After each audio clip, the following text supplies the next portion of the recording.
So hello everyone. सो आज हम लोग जो टॉपिक स्टार्ट करने वाले हैं बेटा, तो बेसिकली यहाँ पे जो टॉपिक है it's management and you can say the administration. Although ये जो नेम है बेटा it's name as mentioned in the where act, but frankly speaking इसका बेसिक यदि हम लोग नेम की बात करें, ये चैप्टर एक्चुअली दो पार्ट में डिवाइडेड है। And the first part you can see it's membership and second part you can see over there and it's general meetings over there.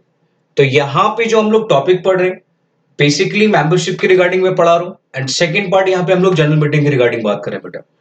And general meeting वाला part it's very very important part, क्योंकि as you know that यदि हम लोग CS की भी बात करें बेटा, तो सीएस में directors plus general meeting in दोनों को ऐड यदि आपको कर दूं तो ये 40 मार्क्स में रखा गया बेटा। और यदि हम लोग सीए की बात करें तो जनरल मीटिंग 10 to 15 मार्क्स में सीए में रखा गया बेटा। एंड सीए में भी मैं उम्मीद करता हूं 10 मार्क्स के रिगार्डिंग यहाँ पे, लेकिन खासकर सीएस और सीए के लिए ये डेफिनेटली इसमें से क्वेश्चन आना कंफर्म है। और यदि हम लोग बात करें सीए में तो डेफिनेटली उसमें भी यदि मैं उम्मीद करता हूं तो 10 नंबर के यहाँ पे क्वेश्चन पूछे जा सकते हैं, बट उसकी श्योरिटी नहीं है कि उसमें से कंफर्म है कि क्वेश्चन आएगा या नहीं आएगा। लेकिन सीएस में कंफर्म यहाँ पे यदि बात किया जाए director of general meeting 40 marks में, एंड सीए में जो उसका वेटेज है बेटा मीटिंग का, जनरल मीटिंग का, it's around you can C how much score over there, it's you can see the 10 to 15 marks.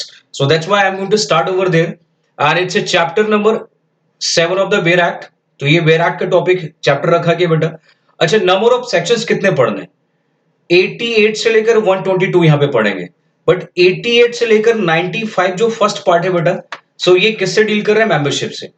And 96 onwards till 122 ये किससे डील करेगा? जनरल मीटिंग से। तो ये आपको ध्यान में रखना है। उसके बाद यहाँ पे एक रूल की बात करेंगे एज यूजुअल, जो पहले हमने पढ़ा था प्रोस्पेक्टस के केस में एंड शेयर कैपिटल डिवेंचर में। जैसे प्रोस्पेक्टस में there was a rule, it's prospectus and allotment of securities over there, and again share capital and debenture में भी सेम क्राइटेरिया था बेटा, रूल था। तो वैसे ही यहाँ पे हम लोगों को एक रूल पढ़ना है। And what about the name of the rule? It's companies management and administration rule 2014, क्योंकि कंपनीज एक्ट बिना रूल के कंप्लीट हो ही नहीं सकता बेटा। तो हम लोगों को रूल भी पढ़ना कंपलसरी है, सो दैट आपको उस पर फोकस करना अच्छे से। तो चलिए वन बाय वन स्टार्ट करते हैं। एंड पहले मेंबरशिप वाला पार्ट यहाँ पे डिस्कस करेंगे, एंड देन फिर जनरल मीटिंग के रिगार्डिंग बात करेंगे। And as you know that यहाँ पे जो पूरा कॉन्सेप्ट और टॉपिक पढ़ रहे बेटा, so it's all about the word, it's revision part. So that's Y आपको उसके अकॉर्डिंगली क्या करना है? कॉन्सेंट्रेट करना है बेटा। तो it's again revisionary element, so that's why you have to concentrate accordingly. And पूरा डिटेल टॉपिक क्लास में डिस्कस किया था, तो उसके अकॉर्डिंगली आपको ध्यान में रखना बेटा। लेकिन इसमें इंपॉर्टेंट एलिमेंट जनरल मीटिंग वाला very very very important over there. So I am going to start with section number 88, and 88 having three specific rule, rule number 3, rule number 6 and rule number 7। तो वो तीन यहाँ पे rule रखे गए और एक सेक्शन रखा गया, and which is basically 88 over there. So I am going to start with the topic. And सबसे फर्स्ट यहाँ पे 88 एंड जो रूल है उसके अकॉर्डिंगली क्या बोला गया कि following register as required to be maintain by each and every company, and उसके लिए जो स्पेसिफिक फॉर्म रखा गया बेटा विच इज MGT1, क्योंकि as we know that it's a chapter of management administration, so that's why the name of the form will become what? It's MGT1। And सिर्फ आपको यहाँ पे रजिस्टर मेंटेन नहीं करना है, along with the रजिस्टर में आपको इंडेक्स भी क्या करना है? आपको पूरा डिटेल रखना है बेटा। And index of the name there in number, if the number is what? 50 or मोर। तो इसका मतलब है यदि हम लोग बात करते हैं कि यदि कंपनी में नंबर ऑफ मेंबर्स कितने बेटा? 50 है, उससे ज्यादा है, या फिर यदि हम लोग बात करें किसके रिगार्डिंग? डिबेंचर होल्डर कोई भी, तो यहां पे यदि 50 है उससे ज्यादा यदि वो नेम है बेटा, तो फिर उस केस में आपको क्या करना पड़ेगा? Index is mandatory. तो कब हमें इंडेक्स की रिक्वायरमेंट है? If number is 50 or more, then register में सारी इंफॉर्मेशन के साथ साथ आपको क्या करना पड़ेगा? Index is mandatory. चलिए स्टार्ट करते हैं next part. Register of member for each class of equity share separately over there and preference shares over there separately आपको maintain करना है कि member residing in India or you can say outside India।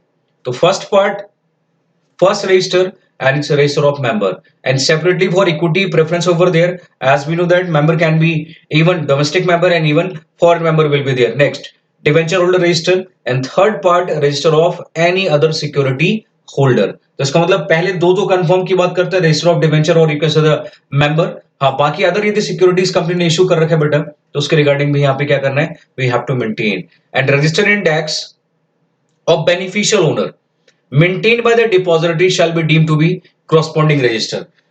ये वाला जो point है, पहली बात ये पॉइंट किसके रिगार्डिंग पढ़ रहे हैं, तो ये आपको आइडिया होना चाहिए। ये हम लोग बात करें जब शेयर हमारा किस मोड में है बेटा, इलेक्ट्रॉनिक मोड में, तो फिर उस केस में कंपनी में कोई रजिस्टर मेंटेन करने की requirement as it is detail नहीं है। तो फिर उस केस में कौन कौन कंपनी के मेंबर है, कौन कौन नहीं है, तो वो बेसिकली उसको आज से नाम क्या देते हैं, beneficial owner register over there, and that is required to be maintain by the home by the depository. तो वो एज इट इज जैसे कंपनी को रजिस्टर मेंटेन करना था, वो रजिस्टर वैलिड माना जाएगा और माना जाएगा को रजिस्टर कंपनी ने ही मेंटेन किया। Next part, if a company having what, it's a foreign register of member और डिवेंचर होल्डर ओवर देयर, तो डेफिनेटली तो आप फॉरेन रजिस्टर ऑफ मेंबर और डिवेंचर होल्डर एक्सेप्ट भी आप क्या कर सकते हैं, मेंटेन कर सकते हैं बेटा। तो चलिए इसके रिगार्डिंग रूल 7 में पूरा प्रोविजन रखा गया।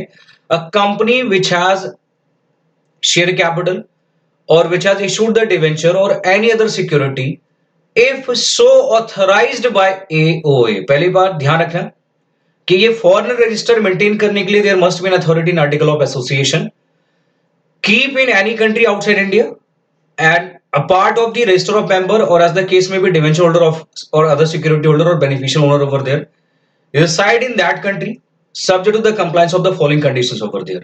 तो आप उस पर्टिकुलर कंट्री में क्या कर सकते हैं, एक रजिस्टर मेंटेन कर सकते हैं बेटा, चाहे वो डिवेंचर होल्डर की बात करें या फिर मेंबर्स की बात करें, अदर सिक्योरिटी होल्डर की बात करें, but we need to check the article of association first, तो आर्टिकल में प्रोविजन होना चाहिए। नेक्स्ट, अब हम लोग बात करें कंडीशंस के रिगार्डिंग, तो कुछ कंप्लायंसेस करना है। Number 1 compliance, company shall mandatory है बेटा यहाँ पे, with in 30 days of opening of any particular register file with ROC notice regarding what situation of office inform MGT3 along with the fee as you know that where such a register kept। इसका मतलब है कहां पे वो register maintain किया जा रहा है आउटसाइड इंडिया, तो उसकी रिगार्डिंग आपको डिटेल आपको बताना है, एंड वो किसको बताने की रिक्वायरमेंट है, ROC। कितने दिन में बेटा, 30 days में। जैसे ही वहां पे आपने रजिस्टर स्टार्ट किया, आपने रजिस्टर मेंटेन करने की बात की जहां पे आपने रजिस्टर ओपन किया बेटा। नेक्स्ट, जब भी आप उसमें कोई भी चेंज करते हैं या फिर उसको डिसकंटिन्यू करते हैं, अगेन 30 days देयर ऑफ, उसके बाद आपको क्या करना पड़ेगा, अगेन आपको फाइल करना है MGT3। तो MGT3 का फाइल करेंगे बेटा, जब फॉरेन रजिस्टर हम लोग ओपन करते हैं, बनाते हैं, जब उसको कुछ चेंज करोगे तब, एंड जब आप डिसकंटिन्यू करते हैं तब, तो आपको इन तीनों ही केस में क्या करना पड़ेगा, we need to inform to the whom to the registrar of companies ROC। Foreign register again maintain in the same manner, same format जैसे हम लोग प्रिंसिपल रजिस्टर को मेंटेन करते हैं, so the criteria will remain same. A foreign register shall be open to the inspection, now I'm talking about the word inspection element। तो a foreign register shall open to inspection and may be closed and extract may be taken therein therefrom and copy thereof may be required in the same manner as you can see the word mutatis mutandis। जो अभी term हमने पढ़ा था कि जो criteria किसके लिए applicable है बेटा, प्रिंसिपल रजिस्टर के लिए, regarding what, inspection, regarding closure, regarding extract, regarding copy thereof, the same provision will be applicable in case of the foreign register over there. उसमें कोई भी ऐसा एक्स्ट्रा कोई क्राइटेरिया की बात यहाँ पे नहीं करते। हाँ, सिर्फ एक एक्सेप्शन क्या रखा गया बेटा, except that advertisement before closing the register shall be inserted in at least 2 newspaper circulating in the place where the foreign register is kept। तो स्पेसिफिकली एक क्राइटेरिया, एक कॉन्सेप्ट अलग रखा गया है कि जहां पे रजिस्टर आउटसाइड इंडिया आपने मेंटेन किया बेटा, वहां पे एटलीस्ट 2 न्यूज़पेपर में आपको क्या करना पड़ेगा, वहां पे नोटिस देने की रिक्वायरमेंट, एडवर्टाइजमेंट की रिक्वायरमेंट है क्लोजर से पहले।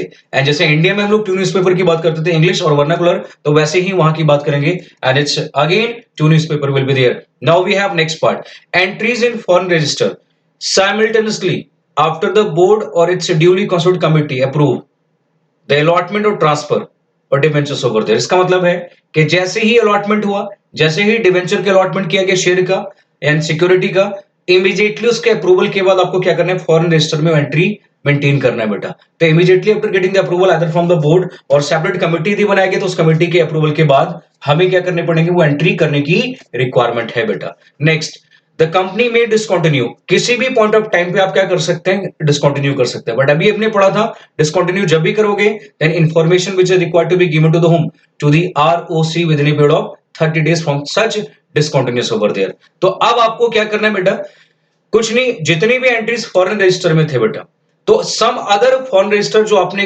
आउटसाइड इंडिया मेंटेन कर रखा है, या तो उसमें आपको ऐड ऑन करना पड़ेगा, या फिर प्रिंसिपल रजिस्टर में वो सब कुछ आपको as it is add on करना पड़ेगा। किसके रिगार्डिंग बात कर रहे हैं? All the entries in such particular register which is going to be closed over there, तो जिसको आप डिसकंटिन्यू करने वाले, तो उसकी बात कर रहे हैं। Next, a foreign register shall be deem to be a part of the company's register. तो जैसे एक कंपनी के रजिस्टर की बात करते हैं, तो ये भी उसी का पार्ट माना जाएगा बेटा।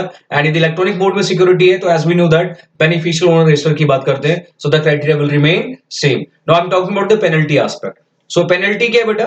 Because of the default of section number 88 or fails to maintain them accordingly, या तो आपने रजिस्टर मेंटेन ही नहीं किया, या तो मेंटेन किया बट इन इम्प्रॉपर मैनर, तो जो आपको प्रॉपर्ली मेंटेन करना था आपने वो प्रॉपर्ली मेंटेन नहीं किया।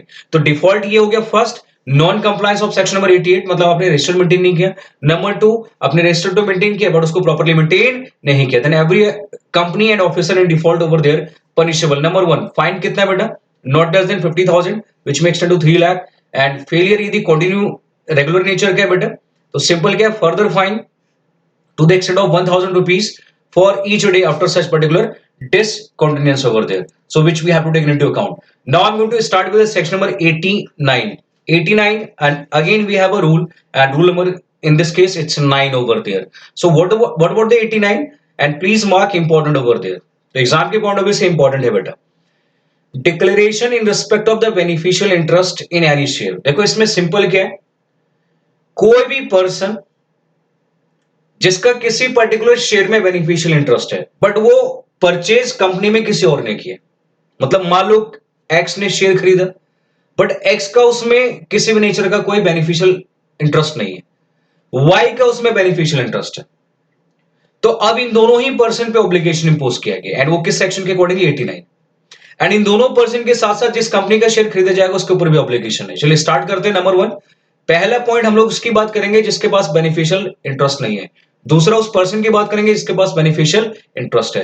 एंड तीसरा पॉइंट, यदि कोई चेंजेस आता है उसमें बेटा, तो उसके रिगार्डिंग बात करेंगे। तो start with number 1 point, number 2, and then we have number 3, and at the end number 4 will be there. तो इसको, इस सेक्शन को 4 पार्ट में यहां पे हम लोग कैरी ऑन कर रहे हैं। चलिए start with the first, name of a person जिसका आरओएम रजिस्टर ऑफ मेंबर में है बेटा, मतलब वो कंपनी का रजिस्टर्ड ओनर है, लेकिन उसको उसका बेनिफिट नहीं मिल रहा है, बेनिफिशियल इंटरेस्ट किसी और को दिया गया है। तो इसका मतलब है अब उस पर्सन को एक डिक्लेरेशन देना है एमजीटी 4 में, within a period of 30 days from the date on which the name as entered in the register of member. तो जैसे ही कंपनी के रजिस्टर ऑफ मेंबर में उसका नाम ऐड होगा बेटा, तो उसको सारी डिटेल बतानी है किसके रिगार्डिंग, कि सर उसका बेनिफिशियल ओनर है कौन, मतलब उसका बेनिफिट किसको मिलने वाला है। तो वो डिक्लेरेशन 30 डेज में देना पड़ेगा। And what about the form? It's MGT 4। तो ये डिक्लेरेशन किसको देना है? Registered member regarding the beneficial interest, which means beneficial owner regarding. दूसरे पार्ट में अब बेनिफिशियल ओनर क्या करने वाला है? इंफॉर्मेशन देने वाला है। जिस दिन उसने बेनिफिशियल इंटरेस्ट एक्वायर किया उसके 30 डेज के अंदर अंदर देना है एमजीटी 5। एमजीटी 4 रजिस्टर्ड ओनर के लिए बेटा, एमजीटी 5 फॉर बेनिफिशियल ओनर। तो 30 डेज दोनों ही केस में, एक में जैसे रजिस्टर में एंटर होगा वहां पे, और एक में जिस दिन से आपने वो राइट एक्वायर किया। तो अब देखो क्या है, इसने किसके बारे में बताया? बेनिफिशियल इंटरेस्ट, मतलब बेनिफिशियल ओनर। तो इसको किसके रिगार्डिंग बताना है? सिंपल, रजिस्टर्ड ओनर के रिगार्डिंग। तो डिक्लेरेशन दोनों ही पार्टी को देना है एक दूसरे के रिगार्डिंग। अच्छा, अब इसमें यदि किसी भी नेचर का कोई भी चेंज होता है बेटा, तो if any change occur in the beneficial interest, the registered person, मतलब जिसके नाम से शेयर रजिस्टर्ड है, और the beneficial owner shall within a period of 30 days thereof make a declaration in MGT 4 and 5। तो इसका मतलब है किसी भी नेचर का कोई भी बेनिफिशियल इंटरेस्ट में चेंज हुआ, तो अब जो न्यू बेनिफिशियल ओनर आ रहा है उसको डिक्लेरेशन देना है। And again register of member में इसका नाम है बेटा, उसको डिक्लेरेशन देने की रिक्वायरमेंट है। कितने दिन में? 30 days from the date of such particular changes over there, MGT 4 and 5 will remain same. Next, अब नेक्स्ट पार्ट, जिस दिन वो डिक्लेरेशन कंपनी में रिसीव हुआ बेटा, उसके 30 डेज के अंदर अंदर एक रिटर्न फाइल किया जाएगा एमजीटी 6। तो इसका मतलब है MGT 6 which is basically for company. And वो किसको फाइल करेंगे? रजिस्टर ऑफ कंपनीज को, regarding such particular information as received above further. तो जो ऊपर रिसीव हुआ था उसके रिगार्डिंग आपको क्या करना पड़ेगा? इंफॉर्मेशन देने की रिक्वायरमेंट है बेटा। So are you getting my point? तो 3 डिक्लेरेशन की बात करते हैं, एक declaration by the home, by the registered owner, दूसरा बेनिफिशियल ओनर, तीसरा पार्ट यदि कोई चेंज आता है वहां पे डिक्लेरेशन देने की रिक्वायरमेंट है। But in both the cases MGT 4 and 5 will be there. And next, at the end return file करने की रिक्वायरमेंट है, और कौन फाइल करेगा बेटा? Company will be there. Next, penalty you can see. अब डिफॉल्ट यदि हुआ, मतलब अब सबसे पहले if a person fails to give a declaration, तो इसका मतलब है इस सेक्शन में जिसको भी डिक्लेरेशन देना था बेटा, बिना रीजनेबल रीजन के यदि आपने वो पर्टिकुलर डिक्लेरेशन नहीं दिया तो पेनल्टी कितना है बेटा, फाइन अप टू 50,000, एंड यदि वो कॉन्टिन्यूस नेचर के then 1000 up to 1000 per day till default continue. तो इसका मतलब है you have a particular proper reason for delay, but यदि रीजन नहीं है बेटा तो definitely penalty will be there up to 50,000 and per day up to 1000 over there, जब तक वो डिसकंटिन्यू रहेगा। नेक्स्ट, कंपनी को रिटर्न फाइल करना था बट रिटर्न उसने फाइल नहीं किया, then company and every officer who is in default, fine कितना बेटा, of rupees 500 but which makes it to 1000, and where it's a continuous nature then definitely you can see 1000 up to maximum over there, it's up to 1000 for each particular day till default continue। तो ये कहानी रखी गई थी किसके लिए, penalty के लिए। हाँ नेक्स्ट, जब तक कि कोई डिक्लेरेशन आपको देना था बट आप नहीं दे रहे हैं तब तक आपको किसी भी नेचर का कोई भी राइट यहाँ पे नहीं मिलने वाला उस पर्टिकुलर शेयर के रिगार्डिंग बेटा। तो no right shall be enforceable over there until जब तक आप वो डिक्लेरेशन नहीं दे देते हैं। सो सिंपल 89 समझ में आ गया बेटा, it's a very very important part which we have to take into account. Section number 91, it's all about the what, closure of register of member and debenture holder, again mark important over there. तो सबसे पहले company में देखो register close करने की requirement क्यों है बेटा, रजिस्टर क्लोज करने का मतलब यहां पे है कि जो एंट्री कंपनी कर रही थी किसके रिगार्डिंग, ट्रांसफर एंड ट्रांसमिशन, वो एंट्री फॉर अ टाइमिंग वो कैरी ऑन नहीं करने वाली है। तो एक सर्टेन पीरियड ऑफ टाइम तक वो एंट्री उस रजिस्टर में नहीं होने वाला है। तो इसका मतलब उस पीरियड ऑफ टाइम में कोई भी शेयर आपका ट्रांसफर नहीं हो सकता है, कोई भी ट्रांसमिशन नहीं होगा, और यदि आप कर भी लेते हैं तभी उसको कंपनी में रजिस्टर नहीं किया जाएगा, रिकॉर्ड में हम लोग मेंशन नहीं करेंगे। तो इसी को नाम क्या देते हैं, closure of register of member. तो ओवरऑल इसके लिए 91 रेड विद रूल नंबर 10 रखा गया बेटा। देखो क्लोजर के लिए मैक्सिमम ओवरऑल एक साल में कितना पीरियड रखा गया, 45 डेज, लेकिन जितनी बार आप क्लोज करेंगे बेटा वो 30 डेज से ज्यादा नहीं होना चाहिए। मान लो ये पूरा पीरियड है 1 ईयर का, आपने यहां पे क्लोज किया 15 डेज के लिए अलाउ है, यहां पे आप क्लोज करना चाहते हैं 35 डेज के लिए, आंसर इज नो। तो अगेन यहां पे कितने नंबर ऑफ डेज, 30 डेज, तो 15 प्लस 30 कितना होगा, ऑलरेडी 45। अब नेक्स्ट क्लोजर कर सकते हैं, आंसर इज नो, क्योंकि ऑलरेडी कितना हो चुका है बेटा, 45। तो ओवरऑल एग्रीगेट 45 और ईच एंड एवरी टाइम कितना हो सकता है, इट्स मैक्सिमम 30 ओवर देयर। लेकिन क्लोजर से पहले क्या दिया जाएगा, notice is mandatory and which is basically at least 7 days notice. Univariable newspaper advertisement, one in English language and one it's a vernacular over there, which is required to be given, except in case of the private company। Private company में ऐसा कोई notice देने की requirement नहीं है। Plus private company के अलावा जो अदर कंपनीज है बेटा, उसको अपने वेबसाइट पे जो भी सीजी नोटिफाई करता है वहां पे आपको क्या करना पड़ेगा, अगेन वो वेबसाइट पे भी देना पड़ेगा। तो newspaper advertisement and you just do one thing, it's again you can say the what, आपको उसको अपलोड करना है, उसको मेंशन करना है कहां पे बेटा, वेबसाइट पे as notified by the CG, एंड खुद का जो वेबसाइट होगा कंपनी का उस पे भी समहाउ कहने कि आपको क्या करना पड़ेगा, you have to disclose except in case of the private company. Next, if a register is closed without giving a notice number 1 or after giving short notice number 2, तो इसका मतलब है डिफॉल्ट नंबर 1 डिफॉल्ट नंबर 2। तो पहले part में notice के बिना ही आपने रजिस्टर क्लोज कर दिया, दूसरे में नोटिस तो दिया बट क्लोज जो करना था, नोटिस देना था 7 डेज को उससे कम दिया, और द कॉन्टिन्यूस पीरियड और aggregate period exceed the limit. तो इसका मतलब जो पीरियड था 45 डेज और 30 डेज वो बियॉन्ड हो गया बेटा।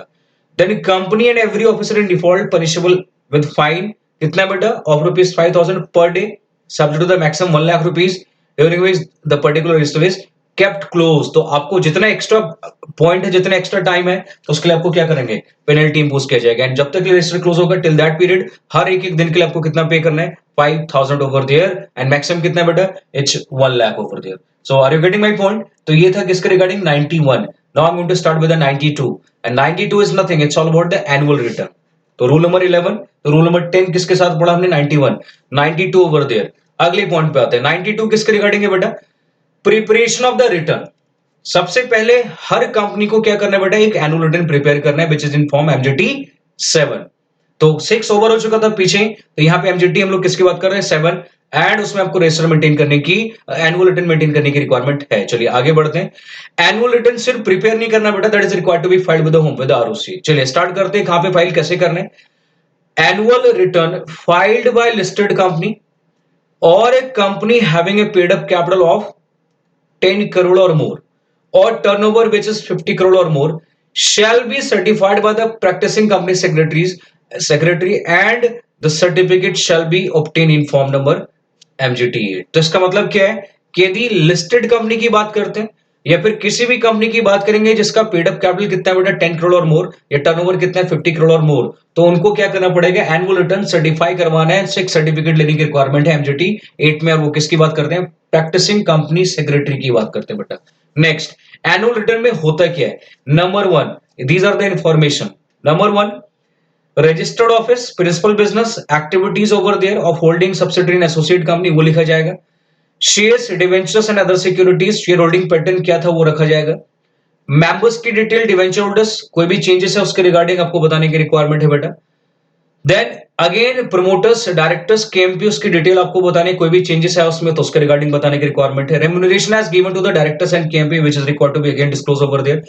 Then penalty etcetera impose on the company and directors over there, उसके रिगार्डिंग कंपाउंडिंग है वो, अपील है तो वो सारी चीजें आपको बताने की रिक्वायरमेंट है। Matters relating to the certification of compliance, disclosure etcetera will be there. Again detail in respect of shares held और on behalf of financial institutions, foreign institutional investors, तो उसकी बात करें तो एफआईआई के बिहाफ पे यदि कोई शेयर होल्ड कर रखा है तो उसके रिगार्डिंग आपको डिस्क्लोजर की रिक्वायरमेंट है बेटा। AR annual return shall be signed by director and CS, or where there is no CS, then by practicing company secretary. And in case of the OPC, small company, annual return shall be signed by the company secretary, and if the CS नहीं है better then director of that particular company over there. तो sign किसको करना है, director and CS के लिए mandatory रखा गया है, एंड यदि सीएस नहीं तो फिर वो पीसीएस आ जाएगा बेटा वहां पे। एंड ओपीसी और स्मॉल कंपनी में सीएस की बात करते हैं और सीएस नहीं है तो director of that particular company will be there. अब एनुअल रिटर्न कितने दिन में फाइल करना है बेटा, 60 days from the date of the AGM, और एजीएम नहीं हुआ तो last date of the AGM will be there. And क्यों नहीं हुआ उसका रीजन भी आपको देना पड़ेगा अलॉन्ग विद द फी और additional fee as the case में भी। तो 60 days will be there, and 60 days other from the what, AGM यदि हुआ है तो एजीएम के बाद 60 डेज की बात करते हैं, और एजीएम नहीं हुआ तो last date of the AGM क्या था, तो डेफिनेटली वहां से आपको कितना टाइम रहेगा, 60 डेज की बात करते हैं। नेक्स्ट, एनुअल रिटर्न फाइल करना था बट आपने फाइल नहीं किया तो पेनल्टी की बात करते हैं। Number one, if any company fails to file the annual return, then such company and officer in default punishable with a fine, and कितना बेटा of rupees 50,000, and if the default which is of continuous nature then 1,000 rupees per day till default continue, but maximum up to 5 lakh over there। practicing company secretary जिसको certify करना था तो definitely उसके लिए भी penalty यहाँ पे रखा गया कि उसने प्रॉपर्ली उसको सर्टिफाई नहीं किया बेटा as per the requirement of 92 and such other rule. Then punishment कितना रखा गया, not less than 50,000 and which may extend to 5,000 rupees which we have to taken into account. चलिए आगे बढ़ते हैं। 93 डिलीट हो चुका है बेटा, अब इसको पढ़ने की रिक्वायरमेंट नहीं है। ये खासकर प्रोमोटर्स के स्टेक की बात करें तो उसमें कोई चेंजेस है उसके रिगार्डिंग, अब हमें वो नहीं पढ़ना है। 94 read with rule 14, 15, 16 over there, ये किसके रिगार्डिंग है बेटा, place of keeping and inspection of the register return except over there. तो चलिए स्टार्ट करते हैं। जनरली कंपनी के जितने भी रजिस्टर्ड रिकॉर्ड है वो कहां पे मेंटेन होता है बेटा, रजिस्टर्ड ऑफिस में। हाँ, अब यदि किसी और प्लेस पे आप यदि मेंटेन करना चाहते हैं बेटा, the register copies of annual return shall be, तो register of a company copy of annual return shall be kept at registered office or any other place in India, but कौन से place की बात करेंगे बेटा, where not less than 1/10 of the total number of members reside if approved by passing SR in general meeting। तो important part, पहले तो क्या पास करना है, एसआर की बात करें, और एसआर पास करके भी कहां रखा जाएगा, उस प्लेस पे जहां पे कम से कम कितने मेंबर्स रिसाइड करते हैं बेटा, 1/10 ऑफ द टोटल मेंबर्स। मान लो कंपनी में 1 लाख मेंबर है बेटा, तो 1 लाख का कितना परसेंट, 1/10, तो 1/10 कितना हो जाएगा बेटा, 10,000। तो इसका बेसिकली यदि बात किया जाए तो कम से कम उस पर्टिकुलर एरिया में जहां पे रजिस्टर आप रख रहे हैं बेटा वहां पे 10,000 मेंबर्स होने चाहिए, एंड साथ में क्या करना है, SR will be there. Preservation, अब कौन सा डॉक्यूमेंट और रजिस्टर कब तक के लिए मेंटेन करना है, ROM along with the index preserve permanently, and custody किसके पास रहेगा बेटा, CS, और यदि CS नहीं है then definitely the person has authorized by the board of director। next, register of debentures or any other security along with the index preserved for 8 years from the date of redemption and again kept by the CS and otherwise you can see the person authorized by the board। copy of annual return and copy of certificate and document so preserve for 8 years from the date of filing it to the ROC. तो यहाँ पे भी 8 years का norms था, यहाँ पे भी 8 years का नॉर्म्स है, ध्यान रखना। बट वो 8 years कहां पे, कौन सा पॉइंट कहां से स्टार्ट होगा, you just consider it. Then foreign register of member preserve permanently unless discontinue over there, and all the entries over there definitely आपको क्या करना है, प्रिंसिपल रजिस्टर में ट्रांसफर करना पड़ेगा, फिर किसी अदर फॉरेन रजिस्टर में ट्रांसफर करने दिया, आप डिसकंटिन्यू करें, पढ़े, अभी हमने पढ़ा था। Foreign register of debenture holder again for 8 years from the date of redemption, the criteria will remain same. तो जो रजिस्टर ऑफ मेंबर जो डोमेस्टिक था वही सेम किसके लिए एप्लीकेबल है बेटा? तो इसका मतलब यही नॉर्म्स एज इट इज यहाँ पे कैरी ऑन किया गया, एंड यही norms as it is carry on किया गया। तो इसका मतलब यहाँ पे परमानेंटली था, यहाँ पे परमानेंटली है, यहाँ पे 8 years का टर्म था, यहाँ पे भी 8 years का टर्म है, अनटिल जब तक आपने उसको डिसकंटिन्यू नहीं किया। Next, register etcetera shall be open for inspection members debenture holder or other security holder or beneficial holder, but कब बेटा? ड्यूरिंग बिजनेस आवर्स, ये ध्यान रखना। रीजनेबल टाइम, और रीजनेबल टाइम कम से कम कितना होना चाहिए? 2 hours per day on each and every working day, ध्यान रखना। तो business hours, working day and minimum 2 hours must be there. So I hope समझ में आ रहा है पॉइंट। ऑन और without payment of any particular fee. तो डिवेंचर होल्डर के लिए, मेंबर्स के लिए, अदर सिक्योरिटी होल्डर के लिए, बेनिफिशियल होल्डर के लिए कोई फी नहीं पे करना है। और यदि कोई और इंस्पेक्ट करना चाहते हैं बेटा, उसको फी पे करना पड़ेगा as per the article of association, but maximum कितना रखा गया? 50 रुपीज ओवर देयर, तो उससे ज्यादा वहां पे फीस आप नहीं रख सकते बेटा। चलिए नेक्स्ट पार्ट में, any such member, debenture holder और अदर सिक्योरिटी होल्डर और बेनिफिशियल ओनर और member, what they can do, they can take extract of the register etc, and they can also demand the copy thereof, and यदि copy demand किया गया बेटा तो definitely उसके लिए आपको फी पे करना है, बट कितना पे करना है? मैक्सिमम 10 रुपीज, ये ध्यान रखना, per page, and shall be supplied within a period of 7 days from the date of such particular request. तो जैसे ही आपने रिक्वेस्ट किया उसके 7 days के अंदर अंदर वो कॉपी आपको फर्निश किया जाएगा, and you have to pay the fee for each and every pages over there, but maximum कितना बेटा? 10 rupees per page over there. तो आप अपने आर्टिकल में कुछ भी फी रखेंगे, बस 10 रुपए से ज्यादा नहीं होना चाहिए। नेक्स्ट, इंस्पेक्शन डिसअलाउ किया गया, एक्सट्रैक्शन जो एक्सट्रैक्शन था वो मना किया गया, कॉपी देने से मना किया गया, रिफ्यूज किया गया। Then the company and every officer in default punishable with fine, कितना है बेटा? Of rupees 1000 per day, maximum 1 lakh rupees over there for such particular default. तो जब तक वो डिफॉल्ट कंटिन्यू रहेगा। नेक्स्ट पार्ट पे आते हैं, तो आई होप पेनल्टी समझ में आ गई। देखो पेनल्टी बेसिक है, ऑलमोस्ट मिलता जुलता ही पेनल्टी सब में चल रहे हैं, तो आपको इजीली क्या करना है? उसको कैरी ऑन करना है बेटा। Now I am going to start with the 95 छोटा सा प्रोविजन है कि जो रजिस्टर है बेटा उसमें जितने भी इंफॉर्मेशन है, सो आज से उसको नाम क्या देंगे? It's prima facie evidence over there. तो the register indexes over there, जो इंडेक्सेस होते हैं, copy of annual return, each such information is set to what? Prima facie evidence over there. तो ये हमने पहले भी पढ़ा था, वो एज इट इज कॉपी यहां पे रखा गया बेटा। Now very very important section over there, 96, read बिल 97 एंड 99। देखो एजीएम की बात कर रहे हैं, एंड एजीएम का मेन जो सेक्शन रखा गया बेटा वो 96 है, and then 97 किसके रिगार्डिंग है?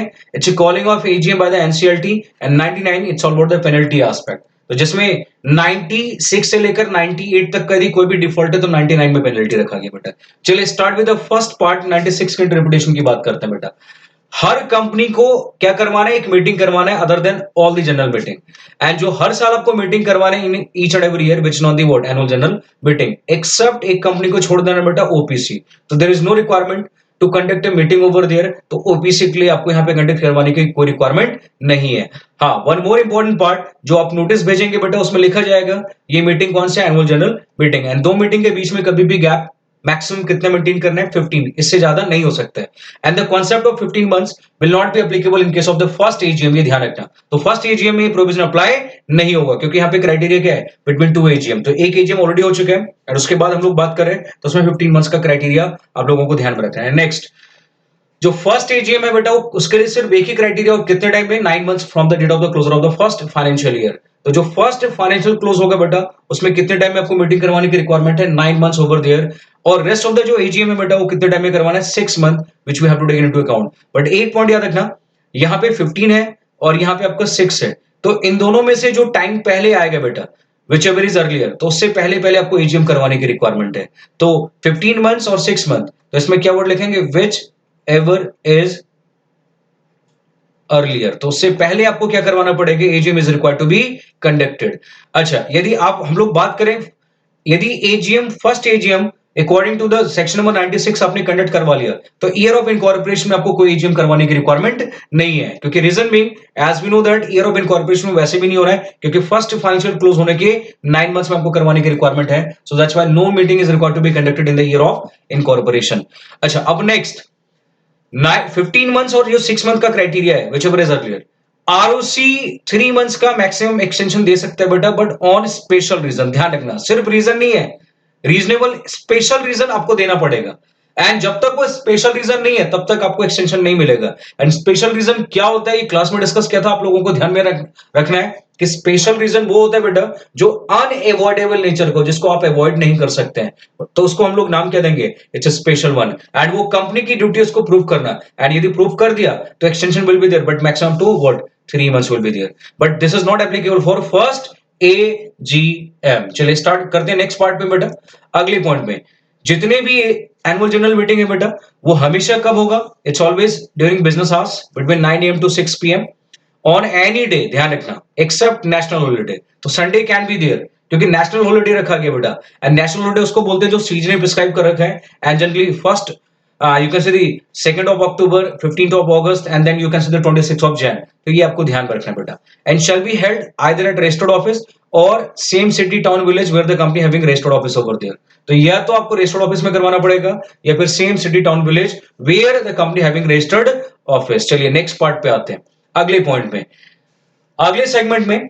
एजीएम अनलिस्टेड कंपनी की बात करें बेटा, may be held at any place in India but subject to the what, consent of all the members over there. तो एडवांस में जितने भी मेंबर्स हैं उससे आपको परमिशन लेना पड़ेगा। तो इंडिया में किसी भी प्लेस पे करवा सकते हैं, whether such place is having registered office over there और not, and within same city town village और नॉट। तो आप किसी भी प्लेस पे करवा सकते हैं, उसके लिए एग्जाम्पशन रखा गया, बट आपको क्या करना है, consent of all the members is mandatory.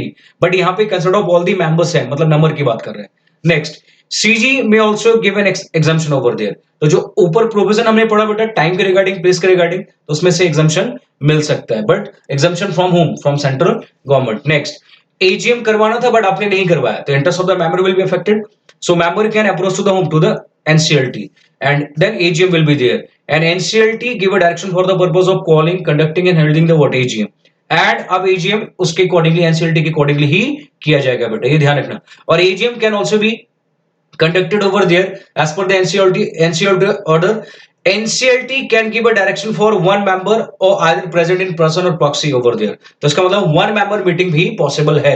तो एग्जाम में एक क्वेश्चन आता है कि whether one member meeting is possible और नॉट। तो जनरल पार्ट क्या कहते हैं, one member meeting generally possible नहीं है, but we have an exception. और एक्सेप्शन क्या है, as per the direction of NCLT one member meeting can be there. तो आई होप समझ में आ गया पॉइंट। नेक्स्ट, यदि हम लोग डिफॉल्ट करते हैं बेटा, then criteria of the penalty will be there, and definitely अभी हमने पढ़ा 96 से लेकर 98 जितने भी सेक्शंस है उसका कॉमन पेनल्टी यहां पर रखा गया है, इट्स 99। तो 99 में क्या पेनल्टी है बेटा, कंपनी के लिए सिंपल वर्ड क्या लिखे, shall be punishable with fine up to 1 lakh and officer in default 5,000 per day till default continue। So it's all about the section 196, 97 and 99।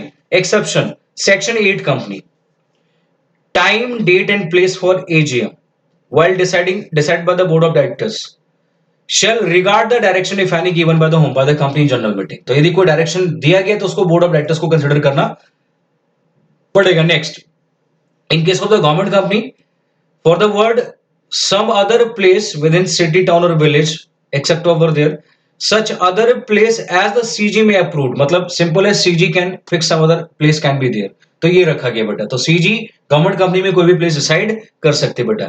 Again in case of the government company, then city town village over there, same criteria रखा गया again. तो ये किसके regarding था, it's all about the what, some other place within the city town village, and here we have what, such other place as the CG may approved in this behalf। now the word what, such other place within the city town or village situated or such other place as the CG may be approved।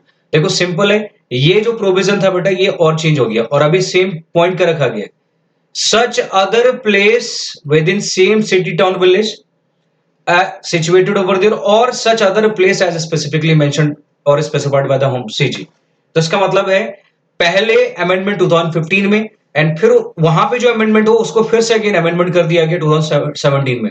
तो अब हमारे लिए amendment ये nullify हो गया, हमारे लिए ये वाला अमेंडमेंट रखा गया है। तो इसका मतलब है ये वर्ड सब्स्टिट्यूट होके आगे बेटा, तो इसको मतलब यहाँ पे ये वर्ड हम लोग कंसिडर करना है। दैट्स इट, आई होप आप समझ में आ गया। तो चलिए इसको एक बार हाईलाइट कर देता हूँ कि एट प्रेजेंट हमारे पास अब क्या वर्ड रखिए, ये वर्ड रह गया बेटा, such other place within city town और village where registered office situated और such other place as the CG may be approved in this behalf shall be substituted।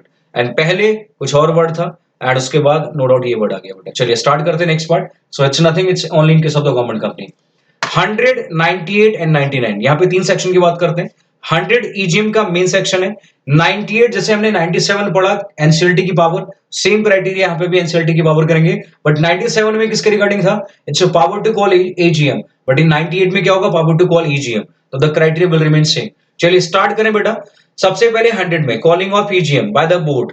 तो बोर्ड में अपनी मर्जी से जब चाहे वो ईजीएम कॉल कर सकते हैं, तो उनको लगता है कि ईजीएम कॉल करवाना कंपलसरी है।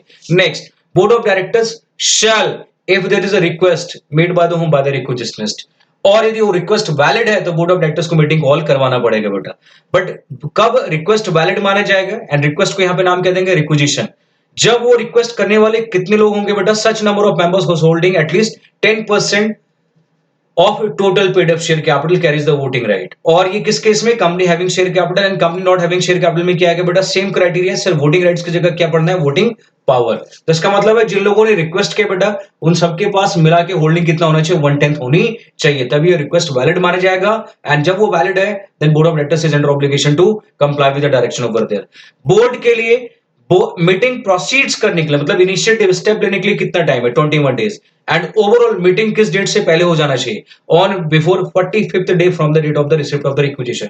तो इसका मतलब है जो क्राइटेरिया ऑफ द टाइम है बेटा, क्लास में हमने डिस्कस किया था, टोटल 45 डेज हो गया, 21 दिन इसमें प्रोसीड्स करने के लिए, एंड 24 डेज ये हो गया बेटा। एंड 24 डेज क्यों है? बिकॉज ऑफ सेक्शन 101 जो हमने डिस्कस किया था डिटेल में। तो डिटेल यहाँ पे नहीं, सब वो क्राइटेरिया मैं बताऊंगा। तो आई होप समझ में आ गया। तो प्रोसीड्स करने के लिए 21 days and rest of the time कितना हो गया? 24 days over there.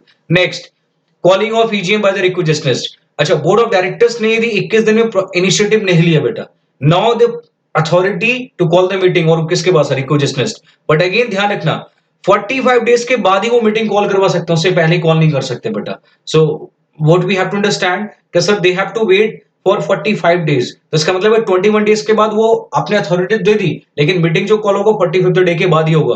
Reason मीइंग board of directors के पास स्टिल अभी भी ऑप्शन है क्या करने का? मीटिंग कॉल करने का, चाहे वो 21 डेज एक्सपायर हो चुका है, स्टिल ओवर देयर, क्योंकि वो सेक्शन 101 में लिखा है बेटा। चलिए नेक्स्ट, मैक्सिमम टाइम कितना है? 3 months from the date of what? Requisition. तो जिस दिन आपने रिक्वेस्ट किया उसके बाद, लॉजिकली देखा जाए तो ये हो गया 90 डेज। 90 डेज कितना हो गया? 45 डेज एंड 45 डेज। पहले 45 डेज किसके लिए बेटा? बोर्ड ऑफ डायरेक्टर्स के लिए। एंड ये टाइम किसके लिए हो गया? This for share holders. And फिर वही क्राइटेरिया 45 डेज में 2 क्राइटेरिया था, 21 and 24। The same provision will be there and which we have to take into account. अब रिक्विजिशनिस्ट ने यदि मीटिंग कॉल करवाया बेटा, तो जितना पैसा खर्च हो सारे का सारे रिम्बर्स किया जाएगा। एंड वो रिम्बर्स करने वाले कौन है? Board of directors. एंड कुछ नहीं करेंगे, उनको जो रेम्युनरेशन दिया जाएगा उसमें से वो डिडक्ट कर लेंगे बेटा। तो ये पॉइंट यहाँ पे लिखा हुआ है। आई होप समझ में आ गया पॉइंट। चलिए नेक्स्ट, अब एनसीएलटी की बात करते हैं। If it is impractical for a company or you consider for board of directors anyone, किसी के लिए भी ईजीएम कॉल करना पॉसिबल नहीं हो पाया। प्रैक्टिकल का मतलब है विच इज इम्पॉसिबल, तो इम्प्रैक्टिकल का मतलब यहां पे है बेटा। तो एनसीएलटी में give a direction either on application और सीओ मोटो, अपनी मर्जी से भी डायरेक्शन दे सकते हैं for the purpose of conducting a meeting over there. अब मीटिंग किस वे में होगा, कैसे होगा, वो सब कौन डिसाइड करेगा? NCLT. So NCLT can give a direction for one member either present in person or proxy meeting over there, जो अभी हमने पढ़ा था। उसके बाद कॉन्ट्रावेंशन है बेटा किसके रिगार्डिंग? 98। देन पेनल्टी किसमें? 99। एंड अभी पेनल्टी हम लोगों ने पढ़ा था, तो वापस से यहां पे रिपीट नहीं करना बेटा। Now we have a concept IFSC private company. The board में subject to the consent of all the shareholders convene its extraordinary general meeting at any place within or outside India. So this is an important part. Generally EGM भी कहाँ पे conduct करवाना है? Registered office और same city town village, जो भी हमने पढ़ा, या फिर विद इन कंट्री। लेकिन प्राइवेट कंपनी के केस में the consent of all the members है, तो meeting can be in India और इवन आउटसाइड इंडिया। तो it's notification on 4th Jan 2017 which we have to take into account. चलिए next, 101 पे आते हैं बेटा। Red with rule number which 118। यहाँ पे रूल लिमिटेड है तो उसके रिगार्डिंग बात करेंगे। हाँ, तो स्टार्ट करते हैं 101 किसके regarding? Rule number 18, notice of meeting. तो नोटिस ऑफ मीटिंग के रिगार्डिंग जनरल पार्ट क्या कहते हैं बेटा? We have to give a company has to give a notice of at least 21 clear days. तो क्लियर डेज का मतलब क्या है? ये वो नंबर ऑफ डेज है बेटा जो एज इट इज किसके पास अवेलेबल होगा? शेयर होल्डर्स के पास। अब वो चाहे नोटिस आप मैनुअली दो, फिजिकली दो, इलेक्ट्रॉनिकली दो, एज द केस में भी। एंड रूल नंबर 18 आपको फॉलो करना पड़ेगा इलेक्ट्रॉनिक के regarding, and you have to go through the rule number 18 over there. तो यहाँ पे वो प्रोसीजर है, तो उसको यहाँ पे कैरी ऑन नहीं करो डिटेल में। चलिए नेक्स्ट, स्पेशल प्रोविजन क्या कहते हैं बेटा, उसकी बात कर लेते हैं। स्पेशल प्रोविजन में बोला गया कि notice can be given which is of less than 21 days. Normally कम से कम कितने दिन का था, 21 डेज, बट यहां पे हम लोग उससे कम का नोटिस भी दे सकते हैं। तो चलिए कम का नोटिस देने के लिए कंडीशन क्या क्या बेटा, so I am going to start with the condition. AGM के केस में consent of 90% of members who is entitled to vote is mandatory. तो पहले आपको 90% मेंबर्स की कंसेंट लेनी पड़ेगी जो वोट कर सकते हैं बेटा। तो आप क्या कर सकते हैं, शॉर्ट नोटिस के बेसिस पे मीटिंग कॉल कर सकते हैं, मतलब short notice can be given. Next, other general meeting की यदि बात करें बेटा, तो सबसे पहले यदि कंपनी हैविंग शेयर कैपिटल तो कितना लेना है आपको, members holding not less than 95% of total voting power over there. तो यहां पे वोटिंग पावर है which we have to take into account. तो 95% of the total voting power is mandatory for the purpose of shorter notice. Next, other case में company not having share capital में कितना है क्या बेटा, again 90% of the paid up share capital over there. इसका मतलब members जो meeting में वोट कर सकते हैं बेटा, मेजोरिटी नंबर होना चाहिए, एंड इनके पास होल्डिंग कितना है, 90% of the paid up share capital. तो आप वो मीटिंग कॉल कर सकते हैं, एंड अदरवाइज वो मीटिंग आपका वो जो नोटिस है बेटा वो वैलिड नहीं माना जाएगा। तो क्राइटेरिया 90-95% आई होप समझ में आ गया। तो company having share capital, company not having share capital, and I hope ये दोनों ही पॉइंट आप लोगों को समझ में आ गया होगा। तो ये आपको ध्यान में रखना है। अच्छा, यहां पे एक पॉइंट याद रखना, ये चेंज है बेटा, इस केस में आपको क्या याद रखना है, ये रिवर्स है, company not having share capital, and ये वाला पार्ट है बेटा कंपनी हैविंग शेयर कैपिटल। तो मैं रिपीट कर देता हूं, company not having share capital में consent of such number of members holding 95% of the total voting power लेना है, और कंपनी हैविंग शेयर कैपिटल में मेजोरिटी नंबर होना चाहिए, एंड उनकी होल्डिंग कितनी है, 90% of total paid up share capital over there. तो इसका मतलब क्या, मान लो यदि कंपनी में 1 लाख आपके शेयर होल्डर है बेटा और 10 लाख शेयर्स हैं, तो इसका मतलब है मेजोरिटी नंबर तो 50,000 एक मेंबर होने चाहिए, और इनके पास होल्डिंग कितना होगा बेटा, कम से कम 7.90, यू कैन से व्हाट, इट्स 9 लाख, क्योंकि यहां पे कितना परसेंट है, 90%। तो ये आपको ध्यान में रखना है। तो इनकी holding 9 lakh will be there. तो ये रखा गया किस केस में, कंपनी हैविंग शेयर कैपिटल में। नेक्स्ट, नोटिस में क्या क्या मैटर देने की रिक्वायरमेंट है, तो matters to be stated over there. तो नोटिस में स्पेसिफाई करना बेटा place, date and day and hours of the meeting, and also the statement of the business which is going to be transacted. Every member, legal representative और assignee, notice किसको किसको दिया जाएगा, number 1 auditor और auditors of a company और every director over there. Other relevant provision क्या कहता है बेटा, if any member of a company who is entitled to vote only on some of the resolutions and not on other, then shall be taken into account only for the particular resolution in which he can vote।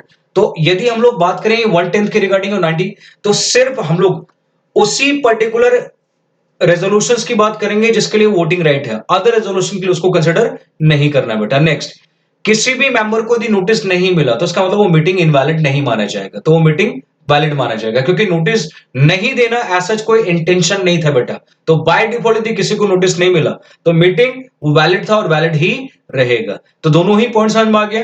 तो सिर्फ वो member सिर्फ उसी matter के लिए consider किया जाएगा जिसमें उनको पावर है वोटिंग का, एंड किसी अदर मैटर के लिए उसको कंसिडर नहीं करना है। दूसरा पॉइंट, जब हम लोग मीटिंग की बात करते हैं बेटा, तो कंफर्म है कि यदि किसी भी पर्टिकुलर पर्सन को नोटिस नहीं मिला तो इसका मतलब मीटिंग इनवैलिड नहीं, वो मीटिंग वैलिड रहेगा। नेक्स्ट, अब आते हैं कुछ exception, modification etcetera over there.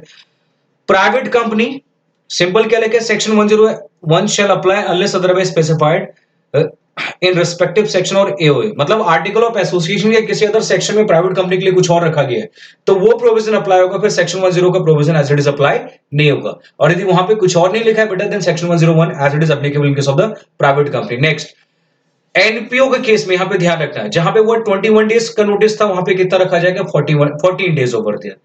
IFSC company की यदि बात करें तो सेम क्राइटेरिया जो अभी हमने किसके लिए पढ़ा, प्राइवेट कंपनी के लिए, वही प्रोविजन यहाँ पे भी है कि आर्टिकल में यदि कुछ और लिखा है पहले उसको कंसीडर किया जाएगा, एंड यदि आर्टिकल साइलेंट है बेटा then section 101 will be there. Now I am going to start with the section number which one, 102 which we have to take into account.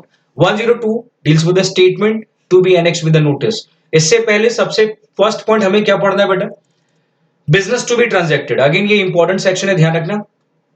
And इससे पहले जो हमने पढ़ा वो भी इंपॉर्टेंट था बेटा, which one, it's section number 101। 102 का पहला पॉइंट यहां पे डिस्कस में क्या करूं, दो तरीके के बिजनेस होते हैं बेटा, ऑर्डिनरी और स्पेशल। चार बिजनेस है जिसको ऑर्डिनरी माना जाएगा और rest of the business special माने जाएंगे। ऑर्डिनरी बिजनेस सिर्फ और सिर्फ एजीएम में ट्रांजैक्ट होगा, और स्पेशल बिजनेस आपके एजीएम में भी हो सकता है और ईजीएम में। और ईजीएम में हमेशा कौन सा बिजनेस होगा, इट्स ऑलवेज स्पेशल, क्योंकि ऑर्डिनरी सिर्फ कहां पे होगा, एजीएम में। तो रेस्ट ऑफ द बिजनेस बचा क्या, it's you can say extra ordinary which means special over there. Number 1, adoption, consideration, approval of financial statement. Number 2, declaration of dividend. Number 3, appointment of directors in place of retiring, जो आगे जाके पढ़ेंगे section 152, appointment or fixation of the what, remuneration of auditor over there. तो these are the four business. Number 1, financial statement. Number 2, dividend. Number 3, directors. Number 4, auditors. तो ये चार business हैं जो सिर्फ एजीएम में ही डील होगा बेटा, एंड रेस्ट ऑफ द जो बिजनेस रखा गया वो स्पेशल है, एंड एजीएम और ईजीएम दोनों में हो सकता है, एंड ईजीएम में हमेशा जो बिजनेस होगा इट्स स्पेशल। नेक्स्ट, जब भी बिजनेस स्पेशल हो बेटा, तो उस बिजनेस में हमेशा नोटिस के साथ एक अलग से स्टेटमेंट देना पड़ेगा, एंड उस स्टेटमेंट में क्या क्या इंफॉर्मेशन लिखना है, नंबर 1 एंड नंबर 2, ये इंफॉर्मेशन आपको क्या करना पड़ेगा, you have to mention in because special business. Number 1, nature of concern और इंटरेस्ट, मतलब जो बिजनेस होने वाला है, जो ट्रांजैक्शन होने वाला है, उसमें किस नेचर का कोई इंटरेस्ट और कंसर्न, चाहे वो फाइनेंशियल हो, अदर हो, किसका बेटा, डायरेक्टर्स का, मैनेजर का, केएमपी का और रिलेटिव्स देयर ऑफ। क्या उनका कोई इंटरेस्ट तो नहीं है वहां पे, यदि इंटरेस्ट है तो वो किस नेचर का इंटरेस्ट है वो आपको डिस्क्लोज करने की रिक्वायरमेंट है। एंड एनी अदर इंफॉर्मेशन और fact that may enable the member to understand the meaning except over there, और कुछ अलग इंफॉर्मेशन जो मेंबर्स के लिए इंपॉर्टेंट है उस पर्टिकुलर मैटर के रिगार्डिंग समझना, कि जो बिजनेस आप डिस्कस करने वाले हैं उसको प्रॉपर वे में मेंबर्स को कैसे समझना है, तो उसके लिए आपको कोई भी इंफॉर्मेशन और देने की रिक्वायरमेंट है तो you have to give information over there. तो पहले तो यू हैव टू डिस्क्लोज करना है। इसके बाद, where any item of special business which is going to be transacted in a meeting relates to or affect any other company, but कौन सी company in which the shareholding interest in that other company of every promoter, director, manager or KMP over there shall, if the holding is what, is not less than 2%, then definitely उसके regarding भी आपको information देना है।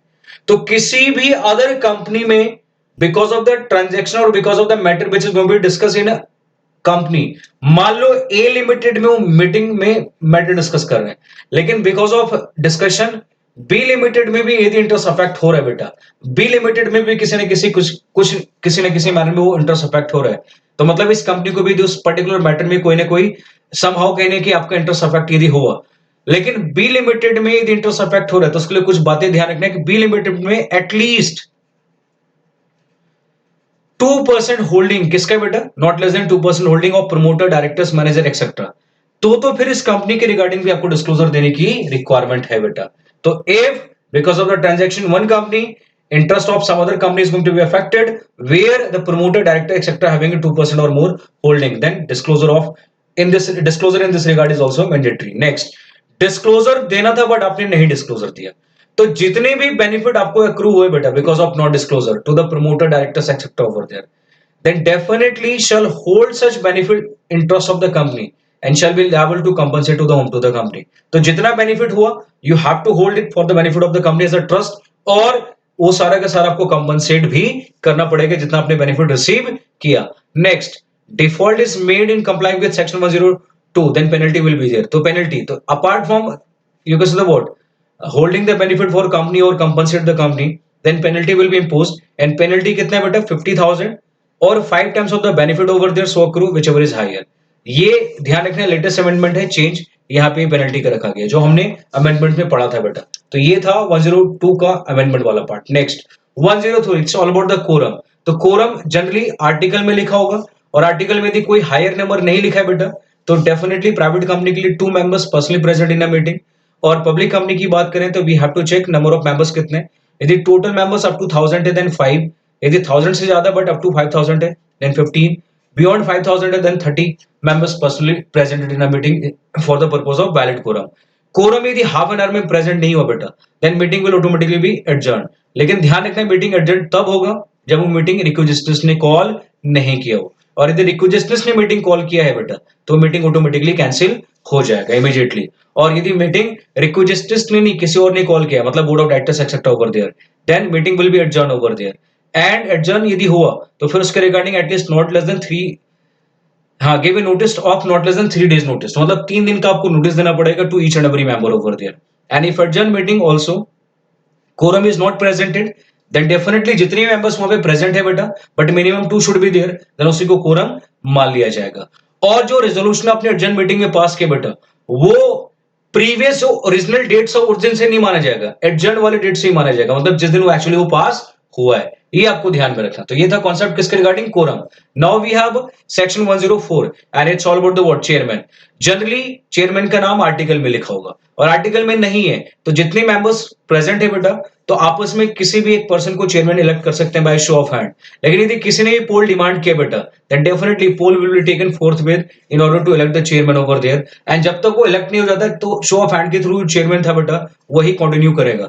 और यदि कोई और person elect हो गया तो इमीडिएटली उसको क्या करना पड़ेगा, ऑफिस वेकेट करना पड़ेगा। रेस्ट ऑफ द मीटिंग के लिए जो पोल के थ्रू अपॉइंट हुआ बेटा, उसको कंटिन्यू करेंगे। चलिए next 105 red with rule number 19।